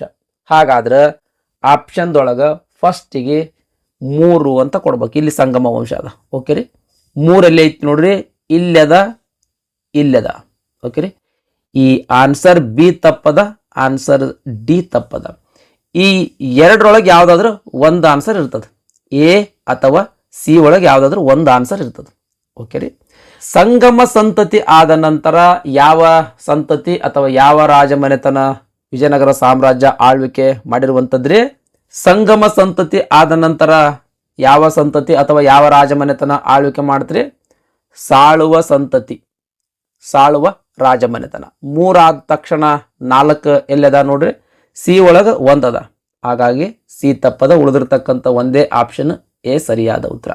ನೆಕ್ಸ್ಟ್ 130ನೇ ಪ್ರಶ್ನೆ, ವಿಜಯನಗರ ರಾಜವಂಶವನ್ನು ಅದರ ದೊರೆಗಳ ಆಳ್ವಿಕೆಗೆ ಸಂಬಂಧಿಸಿದ ಅವಧಿಯೊಂದಿಗೆ ಸರಿ ಹೊಂದಿಸಿರಿ. ರಾಜವಂಶಗಳು ಕೊಟ್ಟಾರ, ಆಮೇಲೆ ಮುಂದೆ ದೊರೆಗಳ ಹೆಸರು ಕೊಟ್ಟಾರ, ಅಂತ ಅರಸರುಗಳ ಹೆಸರು ಕೊಟ್ಟಾರ. ಯಾವ ಅರಸ ಯಾವ ರಾಜಮನೆತನಕ್ಕೆ ಸೇರಿದವನು ಅಂತ ಹೊಂದಿಸಿ ಬರಿಬೇಕು ಸ್ನೇಹಿತರೆ. ಓಕೆ ರೀ, ಸಂಗಮ ರಾಜವಂಶ. ಈ 4 ಅರಸರಲ್ಲಿ ಯಾವ ಅರಸ ಸಂಗಮ ರಾಜಮನೆತನಕ್ಕೆ ಸೇರಿದವನ್ರಿ? ದೇವರಾಯ 2 ಅಥವಾ ಇಮ್ಮಡಿ ದೇವರಾಯ ಸಂಗಮ ರಾಜವಂಶ ಮನೆತನಕ್ಕೆ ಸೇರಿದವನು ಸ್ನೇಹಿತರೆ. ಓಕೆ ರೀ, ಇಲ್ಲಿ ಅಕ 2 ಎಲ್ಲೆಲ್ಲ ಐತಿ ನೋಡ್ರಿ ಸ್ನೇಹಿತರೆ. ಅದಾಗ 2 ಇಲ್ಲದ, ಆಮೇಲೆ ಇಲ್ಲದ. ಬಿ ಮತ್ತು ಸಿ ತಪ್ಪದವು. ಎ ಅಥವಾ ಡಿ ಒಳಗೆ ಯಾವುದಾದ್ರೂ ಒಂದು ಸರಿಯಾದ ಉತ್ತರ ಇರ್ತದೆ. ಆ ನೋಡ್ರಿ, ಸಾಳುವ ರಾಜವಂಶ. ಈ ಕೊಟ್ಟಿರ್ತಕ್ಕಂಥ ಅರಸರಲ್ಲಿ ಯಾವ ಅರಸ ಸಾಳುವ ರಾಜವಂಶಕ್ಕೆ ಸೇರಿದವನ್ರಿ? ಇಮ್ಮಡಿ ನರಸಿಂಹ ಸಾಳುವ ವಂಶಕ್ಕೆ ಸೇರಿದವನು ಸ್ನೇಹಿತರೆ. ಆಕ 1 ಎಲ್ಲದ ನೋಡ್ರಿ, ಆ ಇಲ್ಲೈತಿ, 1 ಇಲ್ಲದ.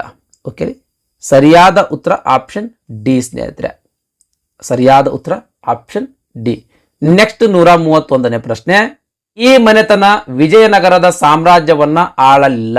ಇಲ್ಲಿ 4 ರಾಜಮನೆತನಗಳ ಹೆಸರು ಕೊಟ್ಟಾರ. ಈ 4 ರಾಜಮನೆತನಗಳಲ್ಲಿ ಯಾವ ರಾಜಮನೆತನ ವಿಜಯನಗರ ಸಾಮ್ರಾಜ್ಯವನ್ನ ಆಳ್ವಿಕೆ ಮಾಡಲಿಲ್ಲ ಅಂತ ಪ್ರಶ್ನೆ ಕೇಳ್ಯಾರ. ಬಹಳ ಸಿಂಪಲ್ ಅದ. ಆಪ್ಷನ್ ಬಿ ಸರಿಯಾದ ಉತ್ತರ. ಪಲ್ಲವ ವಂಶ ವಿಜಯನಗರ ಸಾಮ್ರಾಜ್ಯವನ್ನ ಆಳ್ವಿಕೆ ಮಾಡಲಿಲ್ಲ. ನೆಕ್ಸ್ಟ್ 132ನೇ ಪ್ರಶ್ನೆ, ವಿಜಯನಗರ ಸಾಮ್ರಾಜ್ಯದ ಬಗ್ಗೆ ತಪ್ಪಾದ ಹೇಳಿಕೆಯನ್ನು ಆಯ್ಕೆ ಮಾಡಿ. ಮೋಸ್ಟ್ ಇಂಪಾರ್ಟೆಂಟ್, ತಪ್ಪಾದ ಹೇಳಿಕೆಯನ್ನ ಆಯ್ಕೆ ಮಾಡ್ಬೇಕ್ರಿ. ಇಲ್ಲಿ 4 ಹೇಳಿಕೆಯೊಳಗ 1 ಹೇಳಿಕೆ ತಪ್ಪದ. ಆ ತಪ್ಪಾಗಿರ್ತಕ್ಕಂಥ ಹೇಳಿಕೆಯನ್ನ ಆಯ್ಕೆ ಮಾಡ್ಬೇಕು. ಹೇಳಿಕೆ ಎ, ಅವರು ಅಂತಂದ್ರೆ ಯಾರು? ವಿಜಯನಗರ ಸಾಮ್ರಾಜ್ಯದ ಅರಸರು. ಎಲ್ಲಾ ಧರ್ಮಗಳ ಬಗ್ಗೆ ಸಹಿಷ್ಣುತೆಯನ್ನ ತೋರಿಸುತ್ತಿದ್ದರು ಅಂತ ಕೊಟ್ಟ. ಬಿ ನೋಡ್ರಿ, ಅವರು ಅವರ ರಾಜಧಾನಿಯಲ್ಲಿ ಮಸೀದಿಯನ್ನ ಕಟ್ಟಿದ್ದರು. ವಿಜಯನಗರ ಸಾಮ್ರಾಜ್ಯದಲ್ಲಿ ಮುಸ್ಲಿಮರು ನಮಾಜ್ ಮಾಡುವುದಕ್ಕಾಗಿ ಅಥವಾ ಪ್ರಾರ್ಥನೆ ಮಾಡುವುದಕ್ಕಾಗಿ ಮಸೀದಿಯನ್ನ ಕಟ್ಟಿಸಿದ್ರು. ಹೇಳಿಕೆ ಸಿ ನೋಡ್ರಿ, ಜೈನರು ಮತ್ತು ವೈಷ್ಣವರ ನಡುವಿನ ಸಮಸ್ಯೆಗಳನ್ನ ಬುಕ್ಕರಾಯರವರು ಪರಿಹರಿಸಿದರು. ನೆಕ್ಸ್ಟ್ ಡಿ, ವಿಜಯನಗರದ ಕಲೆ ಮತ್ತು ಶಿಲ್ಪಕಲೆ ನಾಗರ ಶೈಲಿಯ ವಾಸ್ತುಶಿಲ್ಪದ ವಿಕಸನೀಯ ರೂಪ ಎಂದು ಇತಿಹಾಸಕಾರ ಪರ್ಸಿ ಬ್ರೌನ್ ಹೇಳಿದ್ದಾರೆ ಅಂತ ಕೊಟ್ಟಾರ. ಫಸ್ಟಿನ 3 ಹೇಳಿಕೆ ಕರೆಕ್ಟ್ ಅದಾವ್ರಿ. ಈ ಹೇಳಿಕೆ 4 ತಪ್ಪದ. ಗುಪ್ತರ ಕಾಲದಲ್ಲಿ ನಾಗರ ಶೈಲಿಯು ಸಂಪೂರ್ಣವಾಗಿ ವಿಕಸನಗೊಂಡಿರುವಂಥದ್ದು ಸ್ನೇಹಿತರೆ. ಓಕೆ ರೀ, ಹಾಗಾಗಿ ಗುಪ್ತರ ಕಾಲದ ನಾಗರ ಶೈಲಿಯನ್ನ ವಾಸ್ತುಶಿಲ್ಪದ ವಿಕಸನೀಯ ರೂಪ ಅಂತ ಪರ್ಸಿ ಬ್ರೌನ್ ರವರು ಕರೆದಿರುವಂಥದ್ದು. ಇಲ್ಲಿ ವಿಜಯನಗರ ಅಂತ ಏನು ಕೊಟ್ಟರಲ್ರಿ, ಇದು ತಪ್ಪದ ಸ್ನೇಹಿತರೆ. ಹಾಗಾಗಿ ಸರಿಯಾದ ಉತ್ತರ ಆಪ್ಷನ್ ಡಿ. ನೆಕ್ಸ್ಟ್ 133ನೇ ಪ್ರಶ್ನೆ, ವಿಜಯನಗರ ಸಾಮ್ರಾಜ್ಯದ ಬಗ್ಗೆ ಈ ಕೆಳಗಿನ ಹೇಳಿಕೆಗಳನ್ನು ಪರಿಗಣಿಸಿ. 1ನೇ ಹೇಳಿಕೆ, ವಿಜಯನಗರವು ತುಂಗಾಭದ್ರಾ ನದಿ ದಡದಲ್ಲಿತ್ತು. 2ನೇ ಹೇಳಿಕೆ, ವಿಜಯನಗರ ಮತ್ತು ಬಹುಮನಿ ಸಾಮ್ರಾಜ್ಯಗಳ ನಡುವಿನ ವಿವಾದದ ಶಾಶ್ವತ ಮೂಲ ರಾಯಚೂರು, ದೋಆಬ್ ಪ್ರದೇಶ ಮತ್ತು ಕೃಷ್ಣಾ ತುಂಗಭದ್ರಾ ನದಿಗಳ ತೀರ. ಈ 2 ಹೇಳಿಕೆಗಳಲ್ಲಿ ಯಾವ್ಯಾವ ಹೇಳಿಕೆ ಸರಿ ಅದಾವ ಅಥವಾ ಯಾವ ಹೇಳಿಕೆ ತಪ್ಪದಾವ ಅಂತ ಇಲ್ಲಿ ಆಪ್ಷನ್ಗಳು ಕೊಟ್ಟಾರ, ಗುರುತಿಸ್ಬೇಕ್ರಿ. ಆಪ್ಷನ್ ಸಿ ಸರಿಯಾದ ಉತ್ತರ ನೋಡ್ರಿ. ಈ ಕೊಟ್ಟಿರ್ತಕ್ಕಂಥ 2 ಹೇಳಿಕೆಗಳು ಕರೆಕ್ಟ್ ಅದಾವ್ರಿ. ವಿಜಯನಗರ ತುಂಗಾಭದ್ರಾ ನದಿ ದಡದಲ್ಲಿತ್ತು ಅಂದ್ರೆ ಹಂಪಿ ತುಂಗಭದ್ರಾ ನದಿ ದಡದಲ್ಲಿತ್ತು, ಇದು ಕರೆಕ್ಟ್ ಆದ ಹೇಳಿಕೆ. ಆಮೇಲೆ ವಿಜಯನಗರ ಮತ್ತು ಬಹುಮನಿ ಸಾಮ್ರಾಜ್ಯಗಳ ಕಂಟಿನ್ಯೂ ಯುದ್ಧಗಳು ಮಾಡ್ತಿದ್ವು. ಯಾಕೆ ಯುದ್ಧಗಳು ಮಾಡ್ತಿದ್ವು ಅಂತಂದ್ರೆ ರಾಯಚೂರು ದೋಆಬ್ ಪ್ರದೇಶ ಫಲವತ್ತಾದ ಭೂಮಿ ಹೊಂದಿತ್ತು.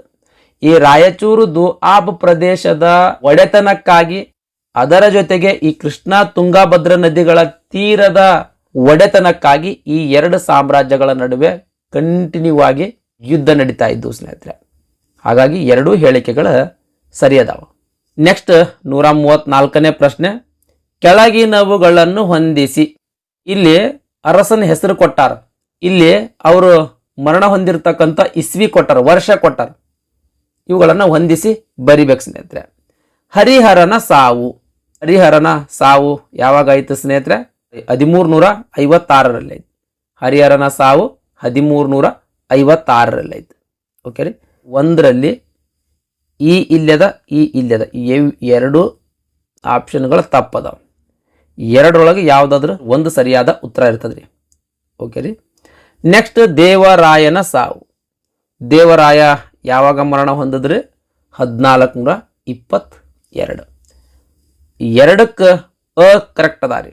2 ಇಲ್ಲದ ಕರೆಕ್ಟ್ ಅದ ಅಂದ್ರೆ ಸಿ ಸರಿಯಾದ ಉತ್ತರ ಸ್ನೇಹಿತರೆ. ಡಿ ಕೂಡ ತಪ್ಪದ, ಸಿ ಸರಿಯಾದ ಉತ್ತರ.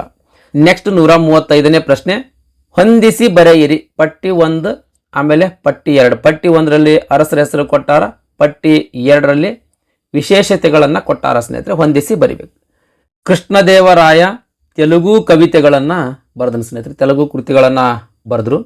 1ಕ್ಕೆ ಆ ಕರೆಕ್ಟ್ ಅದ ರೀ, 1 ಇಲ್ಲದ ಆ ಕರೆಕ್ಟ್ ಅದ ಅಂದ್ರೆ ಇಲ್ಲಿ ನೋಡ್ರಿ, ಆ ಎಲ್ಲೂ ಇಲ್ಲ, ಇಲ್ಲೂ ಇಲ್ಲ, ಇಲ್ಲೂ ಇಲ್ಲ, ಇಲ್ಲೂ ಇಲ್ಲ. ಆಪ್ಷನ್ ಎ ಸರಿಯಾದ ಉತ್ತರ ಸ್ನೇಹಿತರೆ. ನೆಕ್ಸ್ಟ್ ನೋಡ್ರಿ, ಹೈದರಾಲಿ ಆಂಗ್ಲೋ ಮೈಸೂರು ಯುದ್ಧಗಳು ಮಾಡಿದ್ರಿ. 2ಕ್ಕೆ ಈ ಕರೆಕ್ಟ್ ಅದ. ಓಕೆ ರೀ. ನೆಕ್ಸ್ಟ್ ಅಫ್ಘನ್ನರು ಮತ್ತು ಟರ್ಕರು 3 ಅದ, 3 ಇಲ್ಲೈತಿ. 3ಕ್ಕೆ ಗೋರಿಗಳು ಮತ್ತು ಕಮಾನುಗಳ ನಿರ್ಮಾಣ ಮಾಡಿದ್ರೆ ಈ ಇಲ್ಲದ ನೋಡಿ ಸ್ನೇಹಿತರೆ. ಓಕೆ ರೀ. Next share Shah Suri. Share Shah Suri ರಸ್ತೆ ನಿರ್ಮಾಣ ಮತ್ತು ಭೂ ಸುಧಾರಣೆಯಲ್ಲಿ ಈತ ಪ್ರಸಿದ್ಧನಾಗಿದ್ದ ಸ್ನೇಹಿತರೆ. ಓಕೆ ರೀ. ನೆಕ್ಸ್ಟ್ 136ನೇ ಪ್ರಶ್ನೆ, ಕೆಳಗಿನವುಗಳನ್ನು ಕಾಲಾನುಕ್ರಮದಲ್ಲಿ ಜೋಡಿಸಿ. 1ನೇದ್ದು ಹರಿಹರ 2 ರಾಯಚೂರು ದೋಆಬ್ ಆಕ್ರಮಣ. 2ನೇದ್ದು ದೇವರಾಯ 2 ರಾಜನಾದನು ಮತ್ತು ತನ್ನ ಪಟ್ಟಾಭಿಷೇಕವನ್ನು ಆಚರಿಸಿದನು. 3ನೇದ್ದು ಕಪಯ ನಾಯಕನ ಸೋಲು ಮತ್ತು ಸಾವು. 4ನೇದು ಗುಲ್ಬರ್ಗಾದ ಸಿಂಹಾಸನ ಮೊಹಮ್ಮದ್ 2ರವರಿಗೆ ಪ್ರಾಪ್ತಿ. ಇವುಗಳನ್ನು ಕಾಲಾನುಕ್ರಮದಲ್ಲಿ ಜೋಡಿಸ್ಬೇಕು ಸ್ನೇಹಿತರೆ. ಓಕೆ ರೀ. 2ನೇ ಹರಿಹರ ವಿಜಯನಗರ ಸಾಮ್ರಾಜ್ಯದ ಮೊದಲ ಅರಸರುಗಳಲ್ಲಿ ಈತ ಒಬ್ಬ. ಹಾಗಾಗಿ ಮೊದಲು ಈತಂದ ಆಳ್ವಿಕೆ ಬರ್ತದೆ. ಓಕೆ ರೀ. ಇಲ್ಲಿ ನೋಡ್ರಿ 1 ಅದ, ಇಲ್ಲೈತಿ, ಇಲ್ಲೈತಿ, ಇಲ್ಲದ, ಇಲ್ಲದ. ಇವು ಅಂತೂ ಅಲ್ಲ, ತಪ್ಪದವ ಎರಡು. ಮಿಡಲ್ ಬರ್ಬೇಕಿವ, ಲಾಸ್ಟಿಗೆ ಐತಿ ನೋಡಮ್ಮ. ಇನ್ನು ನೋಡೋಣ. ಎರಡನೇ ದೇವರಾಯ ರಾಜನಾದನು ಮತ್ತು ತನ್ನ ಪಟ್ಟಾಭಿಷೇಕ ಆಚರಿಸಿದನು. ನೋಡ್ರಿ, ಎರಡನೇ ಹರಿಹರನ ನಂತರ ಎರಡನೇ ದೇವರಾಯ ಆಳ್ವಿಕೆ ಮಾಡಿರುವಂಥದ್ದು ಎಲ್ಲರಿಗೂ ಗೊತ್ತಿರುವಂಥ ವಿಚಾರ. ಒಂದು ಆದ ತಕ್ಷಣ ಎರಡು ಎಲ್ಲೈತಿ, ಒಂದು ಆದ ತಕ್ಷಣ ಎರಡು ಇಲ್ಲದ ಸ್ನೇಹಿತರೆ. ಇಲ್ಲಿಯೂ ಕೂಡ ಒಂದು ಆದ ತಕ್ಷಣ ಎರಡು ಅದ. ಇವೆರಡು ಆಗಲೇ ಇವೆರಡು ಆಪ್ಷನ್ ತಪ್ಪದವು. ನೆಕ್ಸ್ಟ್ ನೋಡೋಣ ಸ್ನೇಹಿತರೆ. ಗುಲ್ಬರ್ಗದ ಸಿಂಹಾಸನ ಮೊಹಮ್ಮದ್ ಎರಡರವರಿಗೆ ಪ್ರಾಪ್ತಿ ಅಂತ ಕೊಟ್ಟಾರ. ಅಂದ್ರೆ 4 ಬರ್ಬೇಕು ಸ್ನೇಹಿತರೆ. 2 ಆದ ತಕ್ಷಣ 4 ಬರ್ಬೇಕು, 2 ಆದ ತಕ್ಷಣ 4 ಅದ. ಹಾಗಾದ್ರೆ ಕಪಯ ನಾಯಕನ ಸೋಲು ಮತ್ತು ಸಾವು ಮೊದಲಾಗಿರುವಂಥದ್ದು ಸ್ನೇಹಿತರೆ. ಈತನ ಬಗ್ಗೆ ನಮ್ಗೆ ಗೊತ್ತಿಲ್ಲಲ್ರಿ. ಹಾಗಾಗಿ ಸರಿಯಾದ ಉತ್ತರ ಆಪ್ಷನ್ ಬಿ ಸ್ನೇಹಿತರೆ. ಈ ಕಪಯ ನಾಯಕನ ಬಗ್ಗೆಯೂ ಕೂಡ ಸ್ವಲ್ಪ ಮಾಹಿತಿ ನೋಡೋಣ. ಈ ಕಪಯ ನಾಯಕ ಕ್ರಿಸ್ತಶಕ 1333ರಿಂದ 1368ರವರೆಗೆ ಆಳ್ವಿಕೆ ಮಾಡಿದರಿ. ಈತ ದಕ್ಷಿಣ ಭಾರತದ ಒಬ್ಬ ವೀರ ಹೋರಾಟಗಾರನಾಗಿದ್ದ. ಈತ ಮುಸುನೂರಿ ನಾಯಕ ವಂಶದ ಪ್ರಮುಖ ಅರಸನಾಗಿ ಆಳ್ವಿಕೆ ಮಾಡಿದನು ಸ್ನೇಹಿತರೆ. ಮುಸುನೂರಿ ನಾಯಕರ ವಂಶದ ಪ್ರಮುಖ ಅರಸನಾಗಿ ಆಳ್ವಿಕೆ ಮಾಡಿರುವಂಥದ್ದು ಸ್ನೇಹಿತರೆ. ಓಕೆ ರೀ. ನೋಡ್ರಿ, ಇಸ್ವಿ ನೋಡಿದ್ರೆ ಈತಂದ ಎಲ್ಲದಕ್ಕಿಂತ ಈ ಕಪಯ ನಾಯಕನೇ ಮೊದಲು ಆಳ್ವಿಕೆ ಮಾಡಿದನ ಸ್ನೇಹಿತರೆ. ಓಕೆ ರೀ. ಈ ರೀತಿ ಕಾಲಾನುಕ್ರಮ ಆಗ್ತದೆ. ನೆಕ್ಸ್ಟ್ 137ನೇ ಪ್ರಶ್ನೆ. ಈ ಕೆಳಗಿನ ವಿಜಯನಗರದ ಅರಸರನ್ನು ಅವರ ಅವಧಿಗೆ ಅನುಗುಣವಾಗಿ ಕಾಲಾನುಕ್ರಮದಲ್ಲಿ ಜೋಡಿಸಿ. ಎರಡನೇ ದೇವರಾಯ, ವೀರ ವಿಜಯರಾಜ, ಎರಡನೇ ವಿರೂಪಾಕ್ಷ, ಮಲ್ಲಿಕಾರ್ಜುನ. ನೋಡ್ರಿ, ಈ 4 ಅರಸರಲ್ಲಿ ಮೊದಲು ಎರಡನೇ ದೇವರಾಯ ಆಳ್ವಿಕೆ ಮಾಡಿದನ್ರಿ. ಎರಡನೇ ದೇವರಾಯ ಸಂಗಮ ವಂಶದ ಅರಸರಿ. ನೆಕ್ಸ್ಟ್ ಈತ ಆದ ನಂತರ ವೀರ ವಿಜಯರಾಜ ಆಳ್ವಿಕೆ ಮಾಡ್ತಾನ. ನೆಕ್ಸ್ಟ್ ವೀರ ವಿರೂಪಾಕ್ಷರಾಯ, ಆಮೇಲೆ ಮಲ್ಲಿಕಾರ್ಜುನ ಆಳ್ವಿಕೆ ಮಾಡ್ತಾರೆ. ಇನ್ ಡಿಟೇಲ್ ಈಗಾಗಲೇ ಎಕ್ಸ್ಪ್ಲೇನ್ ಮಾಡೀನಿ. ಆಪ್ಷನ್ ಸಿ ಸರಿಯಾದ ಉತ್ತರ ನೋಡ್ರಿ ಇದಕ್ಕೆ. 138ನೇ ಪ್ರಶ್ನೆ. ವಿಜಯನಗರದ ದೊರೆಗಳು ಮೊದಲಲ್ಲಿ ಯಾವ ದೊರೆಗಳ ಪ್ರದೇಶಗಳನ್ನು ಜಯಿಸಿದರು ಅಂತ ಪ್ರಶ್ನೆ ಕೇಳಿರುವಂಥದ್ದು. 1ನೇದ್ದು ಹೊಯ್ಸಳರು, 2 ಕದಂಬರು, 3 ಚೋಳಮಂಡಲ, 4 ಮಧುರೈ. ನೋಡ್ರಿ, ಹೊಯ್ಸಳರ ಪ್ರದೇಶಗಳನ್ನು ವಶಪಡಿಸಿಕೊಂಡು ವಿಜಯನಗರ ಸಾಮ್ರಾಜ್ಯ ಸ್ಥಾಪನೆ ಮಾಡಿದ್ರು. ನೆಕ್ಸ್ಟ್ ಹರಿಹರ ಮತ್ತು ಬುಕ್ರು ವಿಜಯನಗರ ಸ್ಥಾಪಿಸಿರ್ತಕ್ಕಂಥ ಮೊದಲ ಹಂತದಲ್ಲೇ ಇವರು ಪಶ್ಚಿಮ ಕರಾವಳಿ ಮತ್ತು ಕದಂಬರ ಆಳ್ವಿಕೆಯಲ್ಲಿದ್ದ ಪ್ರದೇಶಗಳ ಮೇಲೆ ಪ್ರಭುತ್ವ ಸಾಧಿಸ್ತಾರೆ. ಆ ಪ್ರದೇಶಗಳ ಮೇಲೆ ದಾಳಿ ಮಾಡಿ ವಶಪಡಿಸಿಕೊಳ್ತಾರೆ. ನೆಕ್ಸ್ಟ್ ಚೋಳಮಂಡಲ ಅಂತದ ಸ್ನೇಹಿತರೆ. ತಮಿಳುನಾಡಿನ ಭಾಗ ಇದು. ಚೋಳಮಂಡಲ ತಮಿಳುನಾಡಿನ ಭಾಗವಾಗಿದ್ದು ಹೊಯ್ಸಳ ರಾಜ್ಯದ ಪತನದ ನಂತರ ಮಧುರೈ ದಂಡಯಾತ್ರೆ ಹಂತದಲ್ಲಿ ವಿಜಯನಗರ ಸಾಮ್ರಾಜ್ಯದ ಅರಸರು ಈ ಚೋಳಮಂಡಲವೂ ಕೂಡ ವಶಪಡಿಸಿಕೊಳ್ತಾರೆ. ನೆಕ್ಸ್ಟ್ ಇನ್ನು ಮಧುರೈ ಅಲ್ಲಿ ಸುಲ್ತಾನ ಇದ್ದ. ಇದು ಎಲ್ಲರಿಗೂ ಗೊತ್ತದ. 1370-71ರಲ್ಲಿ ಬುಕ್ಕರಾಯನ ಮಗ ಕುಮಾರ ಕಂಪಣ ಮಧುರೈ ಸುಲ್ತಾನನನ್ನ ಸೋಲಿಸ್ತಾನ ಸ್ನೇಹಿತರೆ. ಸೋಲಿಸಿ ಆ ಪ್ರದೇಶಗಳನ್ನ ವಶಪಡಿಸಿಕೊಳ್ತಾನೆ. ಈ ಕುಮಾರ ಕಂಪಣ ಈ ಯುದ್ಧ ಗೆದ್ದದ್ದರ ಕುರಿತಾಗಿ ಆತನ ಹೆಂಡತಿಯಾಗಿರ್ತಕ್ಕಂಥ ಗಂಗಾಮಹಾದೇವಿ ಮಧುರಾ ವಿಜಯಂ ಅಂತ ಒಂದು ಕೃತಿಯನ್ನೇ ಬರಿತಾಳ್ರಿ. ಈ ಪ್ರಶ್ನೆಗೆ ಸರಿಯಾದ ಉತ್ತರ ಆಪ್ಷನ್ ಸಿ ಸ್ನೇಹಿತರೆ. ನೆಕ್ಸ್ಟ್ 139ನೇ ಪ್ರಶ್ನೆ. ಈ ಕೆಳಗಿನ ಘಟನೆಗಳನ್ನು ಕಾಲಾನುಕ್ರಮದಲ್ಲಿ ಬರೆಯಿರಿ. 1ನೇದ್ದು ವಿಜಯನಗರ ಕೃಷ್ಣದೇವರಾಯನ ಆಳ್ವಿಕೆ, 2 ಕುತುಬ್ ಮಿನಾರ್ ನಿರ್ಮಾಣ, 3 ಭಾರತಕ್ಕೆ ಪೋರ್ಚುಗೀಸರ ಆಗಮನ, 4 ಫಿರೋಜ್ ಶಾ ತುಘಲಕ್ನ ನಿಧನ. ಈ ರೀತಿ 4 ಘಟನೆಗಳು ಕೊಟ್ಟಾರೆ. ಈ 4 ಘಟನೆಗಳನ್ನ ಕಾಲಾನುಕ್ರಮದಲ್ಲಿ ಜೋಡಿಸ್ರಿ ಅಂತ ಪ್ರಶ್ನೆ ಕೇಳ್ಯಾರ. 1ನೇದ್ದು ವಿಜಯನಗರ ಕೃಷ್ಣದೇವರಾಯನ ಆಳ್ವಿಕೆ. ಕೃಷ್ಣದೇವರಾಯ ಯಾವಾಗ ಆಳ್ವಿಕೆ ಮಾಡಿದನ್ರಿ? 1509ರಲ್ಲಿ ಆಳ್ವಿಕೆ ಸ್ಟಾರ್ಟ್ ಮಾಡಿ 1529ರಲ್ಲಿ ಈತನ ಆಳ್ವಿಕೆ ಕೊನೆಗೊಳ್ತದೆ. 1509ರಿಂದ 1529. ಓಕೆ ರೀ. ನೆಕ್ಸ್ಟ್ 2ನೇದು ಏನದ ರೀ? ಕುತುಬ್ ಮಿನಾರ್ ನಿರ್ಮಾಣ. ಕುತುಬ್ ಮಿನಾರ್ ಯಾವಾಗ ನಿರ್ಮಾಣ ಆಯ್ತ್ರಿ? 1192ರಲ್ಲಿ ನಿರ್ಮಾಣ ಪ್ರಾರಂಭವಾಗಿ 1220ರಲ್ಲಿ ಇದರದ್ದು ನಿರ್ಮಾಣ ಕಂಪ್ಲೀಟ್ ಆಯ್ತು ಸ್ನೇಹಿತರೆ. ಯಾವ್ದ್ರಿ? ಕುತುಬ್ ಮಿನಾರ್ದು. ಕುತುಬುದ್ದೀನ್ ಐಬಕ್ ಈ ಕುತುಬ್ ಮಿನಾರ್ ನಿರ್ಮಾಣ ಮಾಡಕ್ಕೆ ಸ್ಟಾರ್ಟ್ ಮಾಡಿರ್ತಾನ್ರಿ. ಆದ್ರೆ ಇಲ್ತಮಸ್ನ ಕಾಲದಲ್ಲಿ ಈ ಕುತುಬ್ ಮಿನಾರ್ ಕಂಪ್ಲೀಟ್ ಆಗ್ತದೆ, ನಿರ್ಮಾಣ ಕಂಪ್ಲೀಟ್ ಆಗ್ತದೆ. ನೆಕ್ಸ್ಟ್ 3ನೇದು ಭಾರತಕ್ಕೆ ಪೋರ್ಚುಗೀಸರ ಆಗಮನ. 1498ರಲ್ಲಿ ಪೋರ್ಚುಗೀಸರ ನಾವಿಕನಾಗಿರ್ತಕ್ಕಂಥ ವಾಸ್ಕೋಡ ಗಾಮ ಕಲ್ಲಿಕೋಟೆಗೆ ತಲುಪ್ತಾನೆ. ಅಂದ್ರೆ 1498ರ ನಂತರ ಪೋರ್ಚುಗೀಸರು ಭಾರತಕ್ಕೆ ಬಂದ್ರು. ನೆಕ್ಸ್ಟ್ 4ನೇದು ಫಿರೋಜ್ ಶಾ ತುಘಲಕ್ನ ನಿಧನ. ಫಿರೋಜ್ ಶಾ ತುಘಲಕ್ ಯಾವಾಗ ಮರಣ ಹೊಂತಾನ್ರಿ? 1388ರಲ್ಲಿ ಮರಣ ಹೊಂದುತ್ತಾನೆ. 1388ರಲ್ಲಿ ಈ ಫಿರೋಜ್ ಶಾ ಮರಣ ಹೊಂದುತ್ತಾನೆ. ಓಕೆ ರೀ. ಇವಾಗ ನೋಡ್ರಿ, ಫಸ್ಟ್ 2 ಅದ. ಓಕೆ ರೀ. 2 ಆದ ನಂತರ 4 ಬರ್ಬೇಕು. 2 ಆದ ನಂತರ 4 ಬರ್ಬೇಕು. ಓಕೆ ರೀ. ಆಮೇಲೆ 3 ಕೃಷ್ಣದೇವರಾಯನ ಆಳ್ವಿಕೆನೆ ಕೊನೆಗಾಗ್ತದೆ ಸ್ನೇಹಿತರೆ. ಸರಿಯಾದ ಉತ್ತರ ಆಪ್ಷನ್ ಡಿ ಸ್ನೇಹಿತರೆ. ನೆಕ್ಸ್ಟ್ 140ನೇ ಪ್ರಶ್ನೆ. ಈ ಕೆಳಗಿನವರನ್ನು ಕಾಲಾನುಕ್ರಮದಲ್ಲಿ ಬರೆಯಿರಿ. 1ನೇದ್ದು ಬಿಜಾಪುರದ ಯೂಸುಫ್ ಆದಿಲ್ ಖಾನ್, 2ನೇದ್ದು ಒರಿಸ್ಸಾದ 1ನೇ ನರಸಿಂಹ, 3ನೇದ್ದು 2ನೇ ದೇವರಾಯ, 4ನೇದು ದೇವಗಿರಿಯ ಮೇಲೆ ಮಲ್ಲಿಕಾಫರ್ನ ದಂಡಯಾತ್ರೆ. ಇವುಗಳನ್ನ ಕಾಲಾನುಕ್ರಮದಲ್ಲಿ ಜೋಡಿಸ್ಬೇಕು ಸ್ನೇಹಿತರೆ. ಭಾಳ ಟಫ್ ಕ್ವಶನ್ ಸ್ನೇಹಿತರೆ ಇವೆಲ್ಲ. ಕಾಲಾನುಕ್ರಮದಲ್ಲಿ ಜೋಡಿಸೋ ಬರ್ತಾವಲ್ರಿ, ಭಾಳ ಟಫ್ ಕ್ವಶನ್ ಇವು. ಆಪ್ಷನ್ ಎ ಸರಿಯಾದ ಉತ್ತರ ನೋಡ್ರಿ ಸ್ನೇಹಿತರೆ. ಆಪ್ಷನ್ ಎ ಸರಿಯಾದ ಉತ್ತರ. ಬಿಜಾಪುರದ ಯೂಸುಫ್ ಆದಿಲ್ ಖಾನ್. ಈ ಬಿಜಾಪುರದ ಯೂಸುಫ್ ಆದಿಲ್ ಖಾನ್ 1489ರಲ್ಲಿ ಸುಲ್ತಾನನಾಗ್ತಾನ್ರಿ. 89ರಲ್ಲಿ ಸುಲ್ತಾನನಾಗ್ತಾನ. ನೆಕ್ಸ್ಟ್ 1ನೇ ನರಸಿಂಹ, ಒರಿಸ್ಸಾದ 1ನೇ ನರಸಿಂಹ 1238ರಿಂದ 1264ರವರೆಗೆ ಈತ ಆಳ್ವಿಕೆ ಮಾಡ್ತಾನ. ನೆಕ್ಸ್ಟ್ 2ನೇ ದೇವರಾಯ 1424ರಿಂದ 1446 ಅದ ಸ್ನೇಹಿತರೆ. ನೆಕ್ಸ್ಟ್ ದೇವಗಿರಿಯ ಮೇಲೆ ಮಲ್ಲಿಕಾಫರ್ನ ದಂಡಯಾತ್ರೆ 1307ರಲ್ಲಿ ದಂಡಯಾತ್ರೆ ಕೈಗೊಳ್ತಾನ. ನೋಡ್ರಿ, ಫಸ್ಟ್ ಯಾವ್ದು ಬರ್ತದ್ರಿ? ಫಸ್ಟ್ 2ನೇದು ಬರ್ತದ. ಅದಾದ ನಂತರ ನೆಕ್ಸ್ಟ್ 4, ಆಮೇಲೆ 3, ಆಮೇಲೆ ಇದು 1. ಆಪ್ಷನ್ ಎ ಸರಿಯಾದ ಉತ್ತರ. ನೆಕ್ಸ್ಟ್ 141ನೇ ಪ್ರಶ್ನೆ. 1ನೇ ಪಟ್ಟಿಯನ್ನು 2ನೇ ಪಟ್ಟಿಯ ಜೊತೆಗೆ ಜೋಡಿಸಿರಿ. 1ನೇ ಪಟ್ಟಿಯನ್ನ 2ನೇ ಪಟ್ಟಿಯ ಜೊತೆಗೆ ಜೋಡಿಸಿರಿ ಅಂತ ಕೊಟ್ಟಾರ. ಪಟ್ಟಿ 1ರಲ್ಲಿ ಕೆಲವು ಹೆಸರುಗಳು ಕೊಟ್ಟಾರ. ಪಟ್ಟಿ 2ರಲ್ಲಿ ಅವರಿಗೆ ಸಂಬಂಧಿಸಿದಂಗ ಜೋಡಿಸಿ ಬರಿಬೇಕು ಸ್ನೇಹಿತರೆ. ಗಂಗಾದೇವಿ.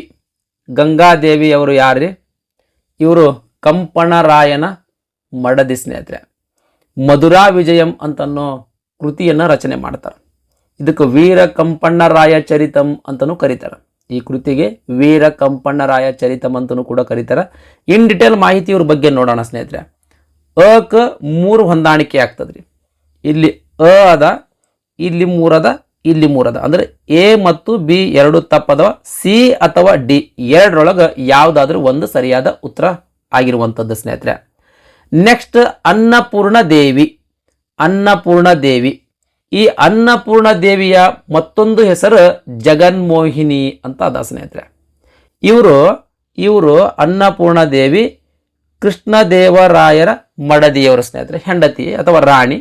ಕೃಷ್ಣದೇವರಾಯನನ್ನ ವಿವಾಹವಾದಾಗ ಗಜಪತಿಯ ರಾಜಕುಮಾರಿ ಆಗಿದ್ರು. ಅಂದ್ರೆ ಗಜಪತಿ ಪ್ರತಾಪರುದ್ರನ ಮಗಳಿದ್ದಳು ಸ್ನೇಹಿತರೆ. ಇದು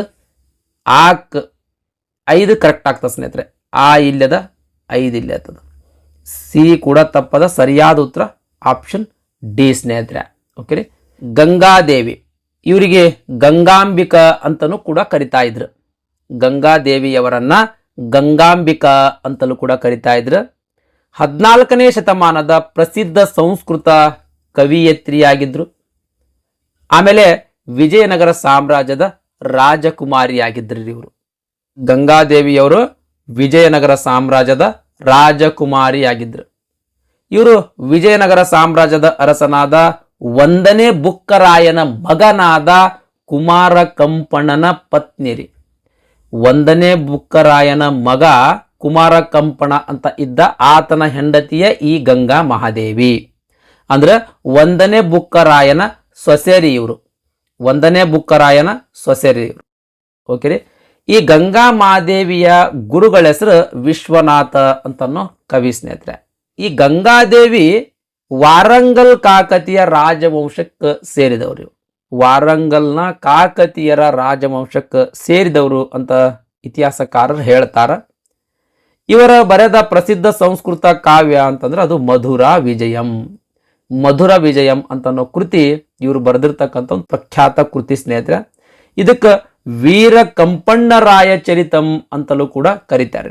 ಈ ಮಧುರ ವಿಜಯಂ ಅಂತನ್ನೋ ಕೃತಿಗೆ ವೀರ ಕಂಪಣ್ಣರಾಯ ಚರಿತಂ ಅಂತನ್ನೋ ಇನ್ನೊಂದು ಹೆಸರು ಇರುವಂತದ್ದು ಸ್ನೇಹಿತರೆ.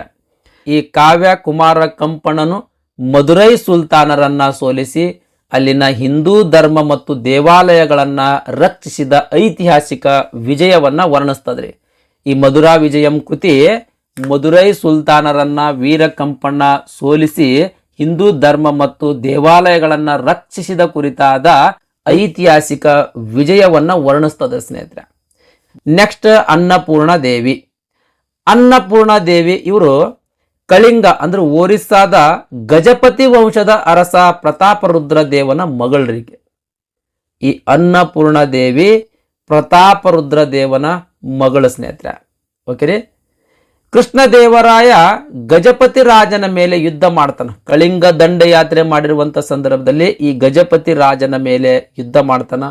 ಯುದ್ಧ ಮಾಡಿ ಕೃಷ್ಣದೇವರಾಯ ಜಯಗಳಿಸ್ತಾನ. ಜಯಗಳಿಸಿ ನಂತರ ಇಬ್ಬರ ರಾಜರುಗಳ ನಡುವೆ ಶಾಂತಿ ಒಪ್ಪಂದ ಏರ್ಪಡ್ತದ. ಯುದ್ಧ ಮಾಡೋದು ಬೇಡ ಅಂತ ಶಾಂತಿ ಒಪ್ಪಂದ ಮಾಡ್ಕೊಳ್ತಾರ. ಈ ಮೈತ್ರಿಯ ಭಾಗವಾಗಿ ಈ ಗಜಪತಿಯ ರಾಜ ತನ್ನ ಮಗಳಾದ ಅನ್ನಪೂರ್ಣ ದೇವಿಯನ್ನ ಕೃಷ್ಣದೇವರಾಯನಿಗೆ ಕೊಟ್ಟು ಮದುವೆ ಮಾಡ್ತಾರೆ. ಜಗನ್ಮೋಹಿನಿ ಮತ್ತು ತುಕ್ಕಾದೇವಿ ಅಂತ ಈ ಅನ್ನಪೂರ್ಣ ದೇವಿಯವರಿಗಿದ್ದ ಇತರ ಹೆಸರುಗಳ ಸ್ನೇಹಿತರೆ. ನೆಕ್ಸ್ಟ್ ನಾಗಲಾಂಬ. ನಾಗಲಾಂಬ ಅಥವಾ ನಾಗಲಾದೇವಿ ವಿಜಯನಗರ ಸಾಮ್ರಾಜ್ಯದ ಅತ್ಯಂತ ಶ್ರೇಷ್ಠ ದೊರೆ ಶ್ರೀಕೃಷ್ಣ ದೇವರಾಯನ ತಾಯಿರಿ ಸ್ನೇಹಿತರೆ. ನಾಗಲಾಂಬ ಇವರಿಗೆ ನಾಗಲಾದೇವಿ ಅಂತಲೂ ಕೂಡ ಕರಿತಿದ್ರು. ಅಂದ್ರೆ ನಾಗಲಾಂಬ ಅನ್ನೋರಿಗೆ ನಾಗಲಾದೇವಿ ಅಂತ ಇನ್ನೊಂದು ಹೆಸರಿತ್ತು. ಈ ನಾಗಲಾದೇವಿ ವಿಜಯನಗರ ಸಾಮ್ರಾಜ್ಯದ ಅತ್ಯಂತ ಶ್ರೇಷ್ಠ ದೊರೆಯಾದ ಕೃಷ್ಣ ದೇವರಾಯನ ತಾಯಿ ಸ್ನೇಹಿತರೆ.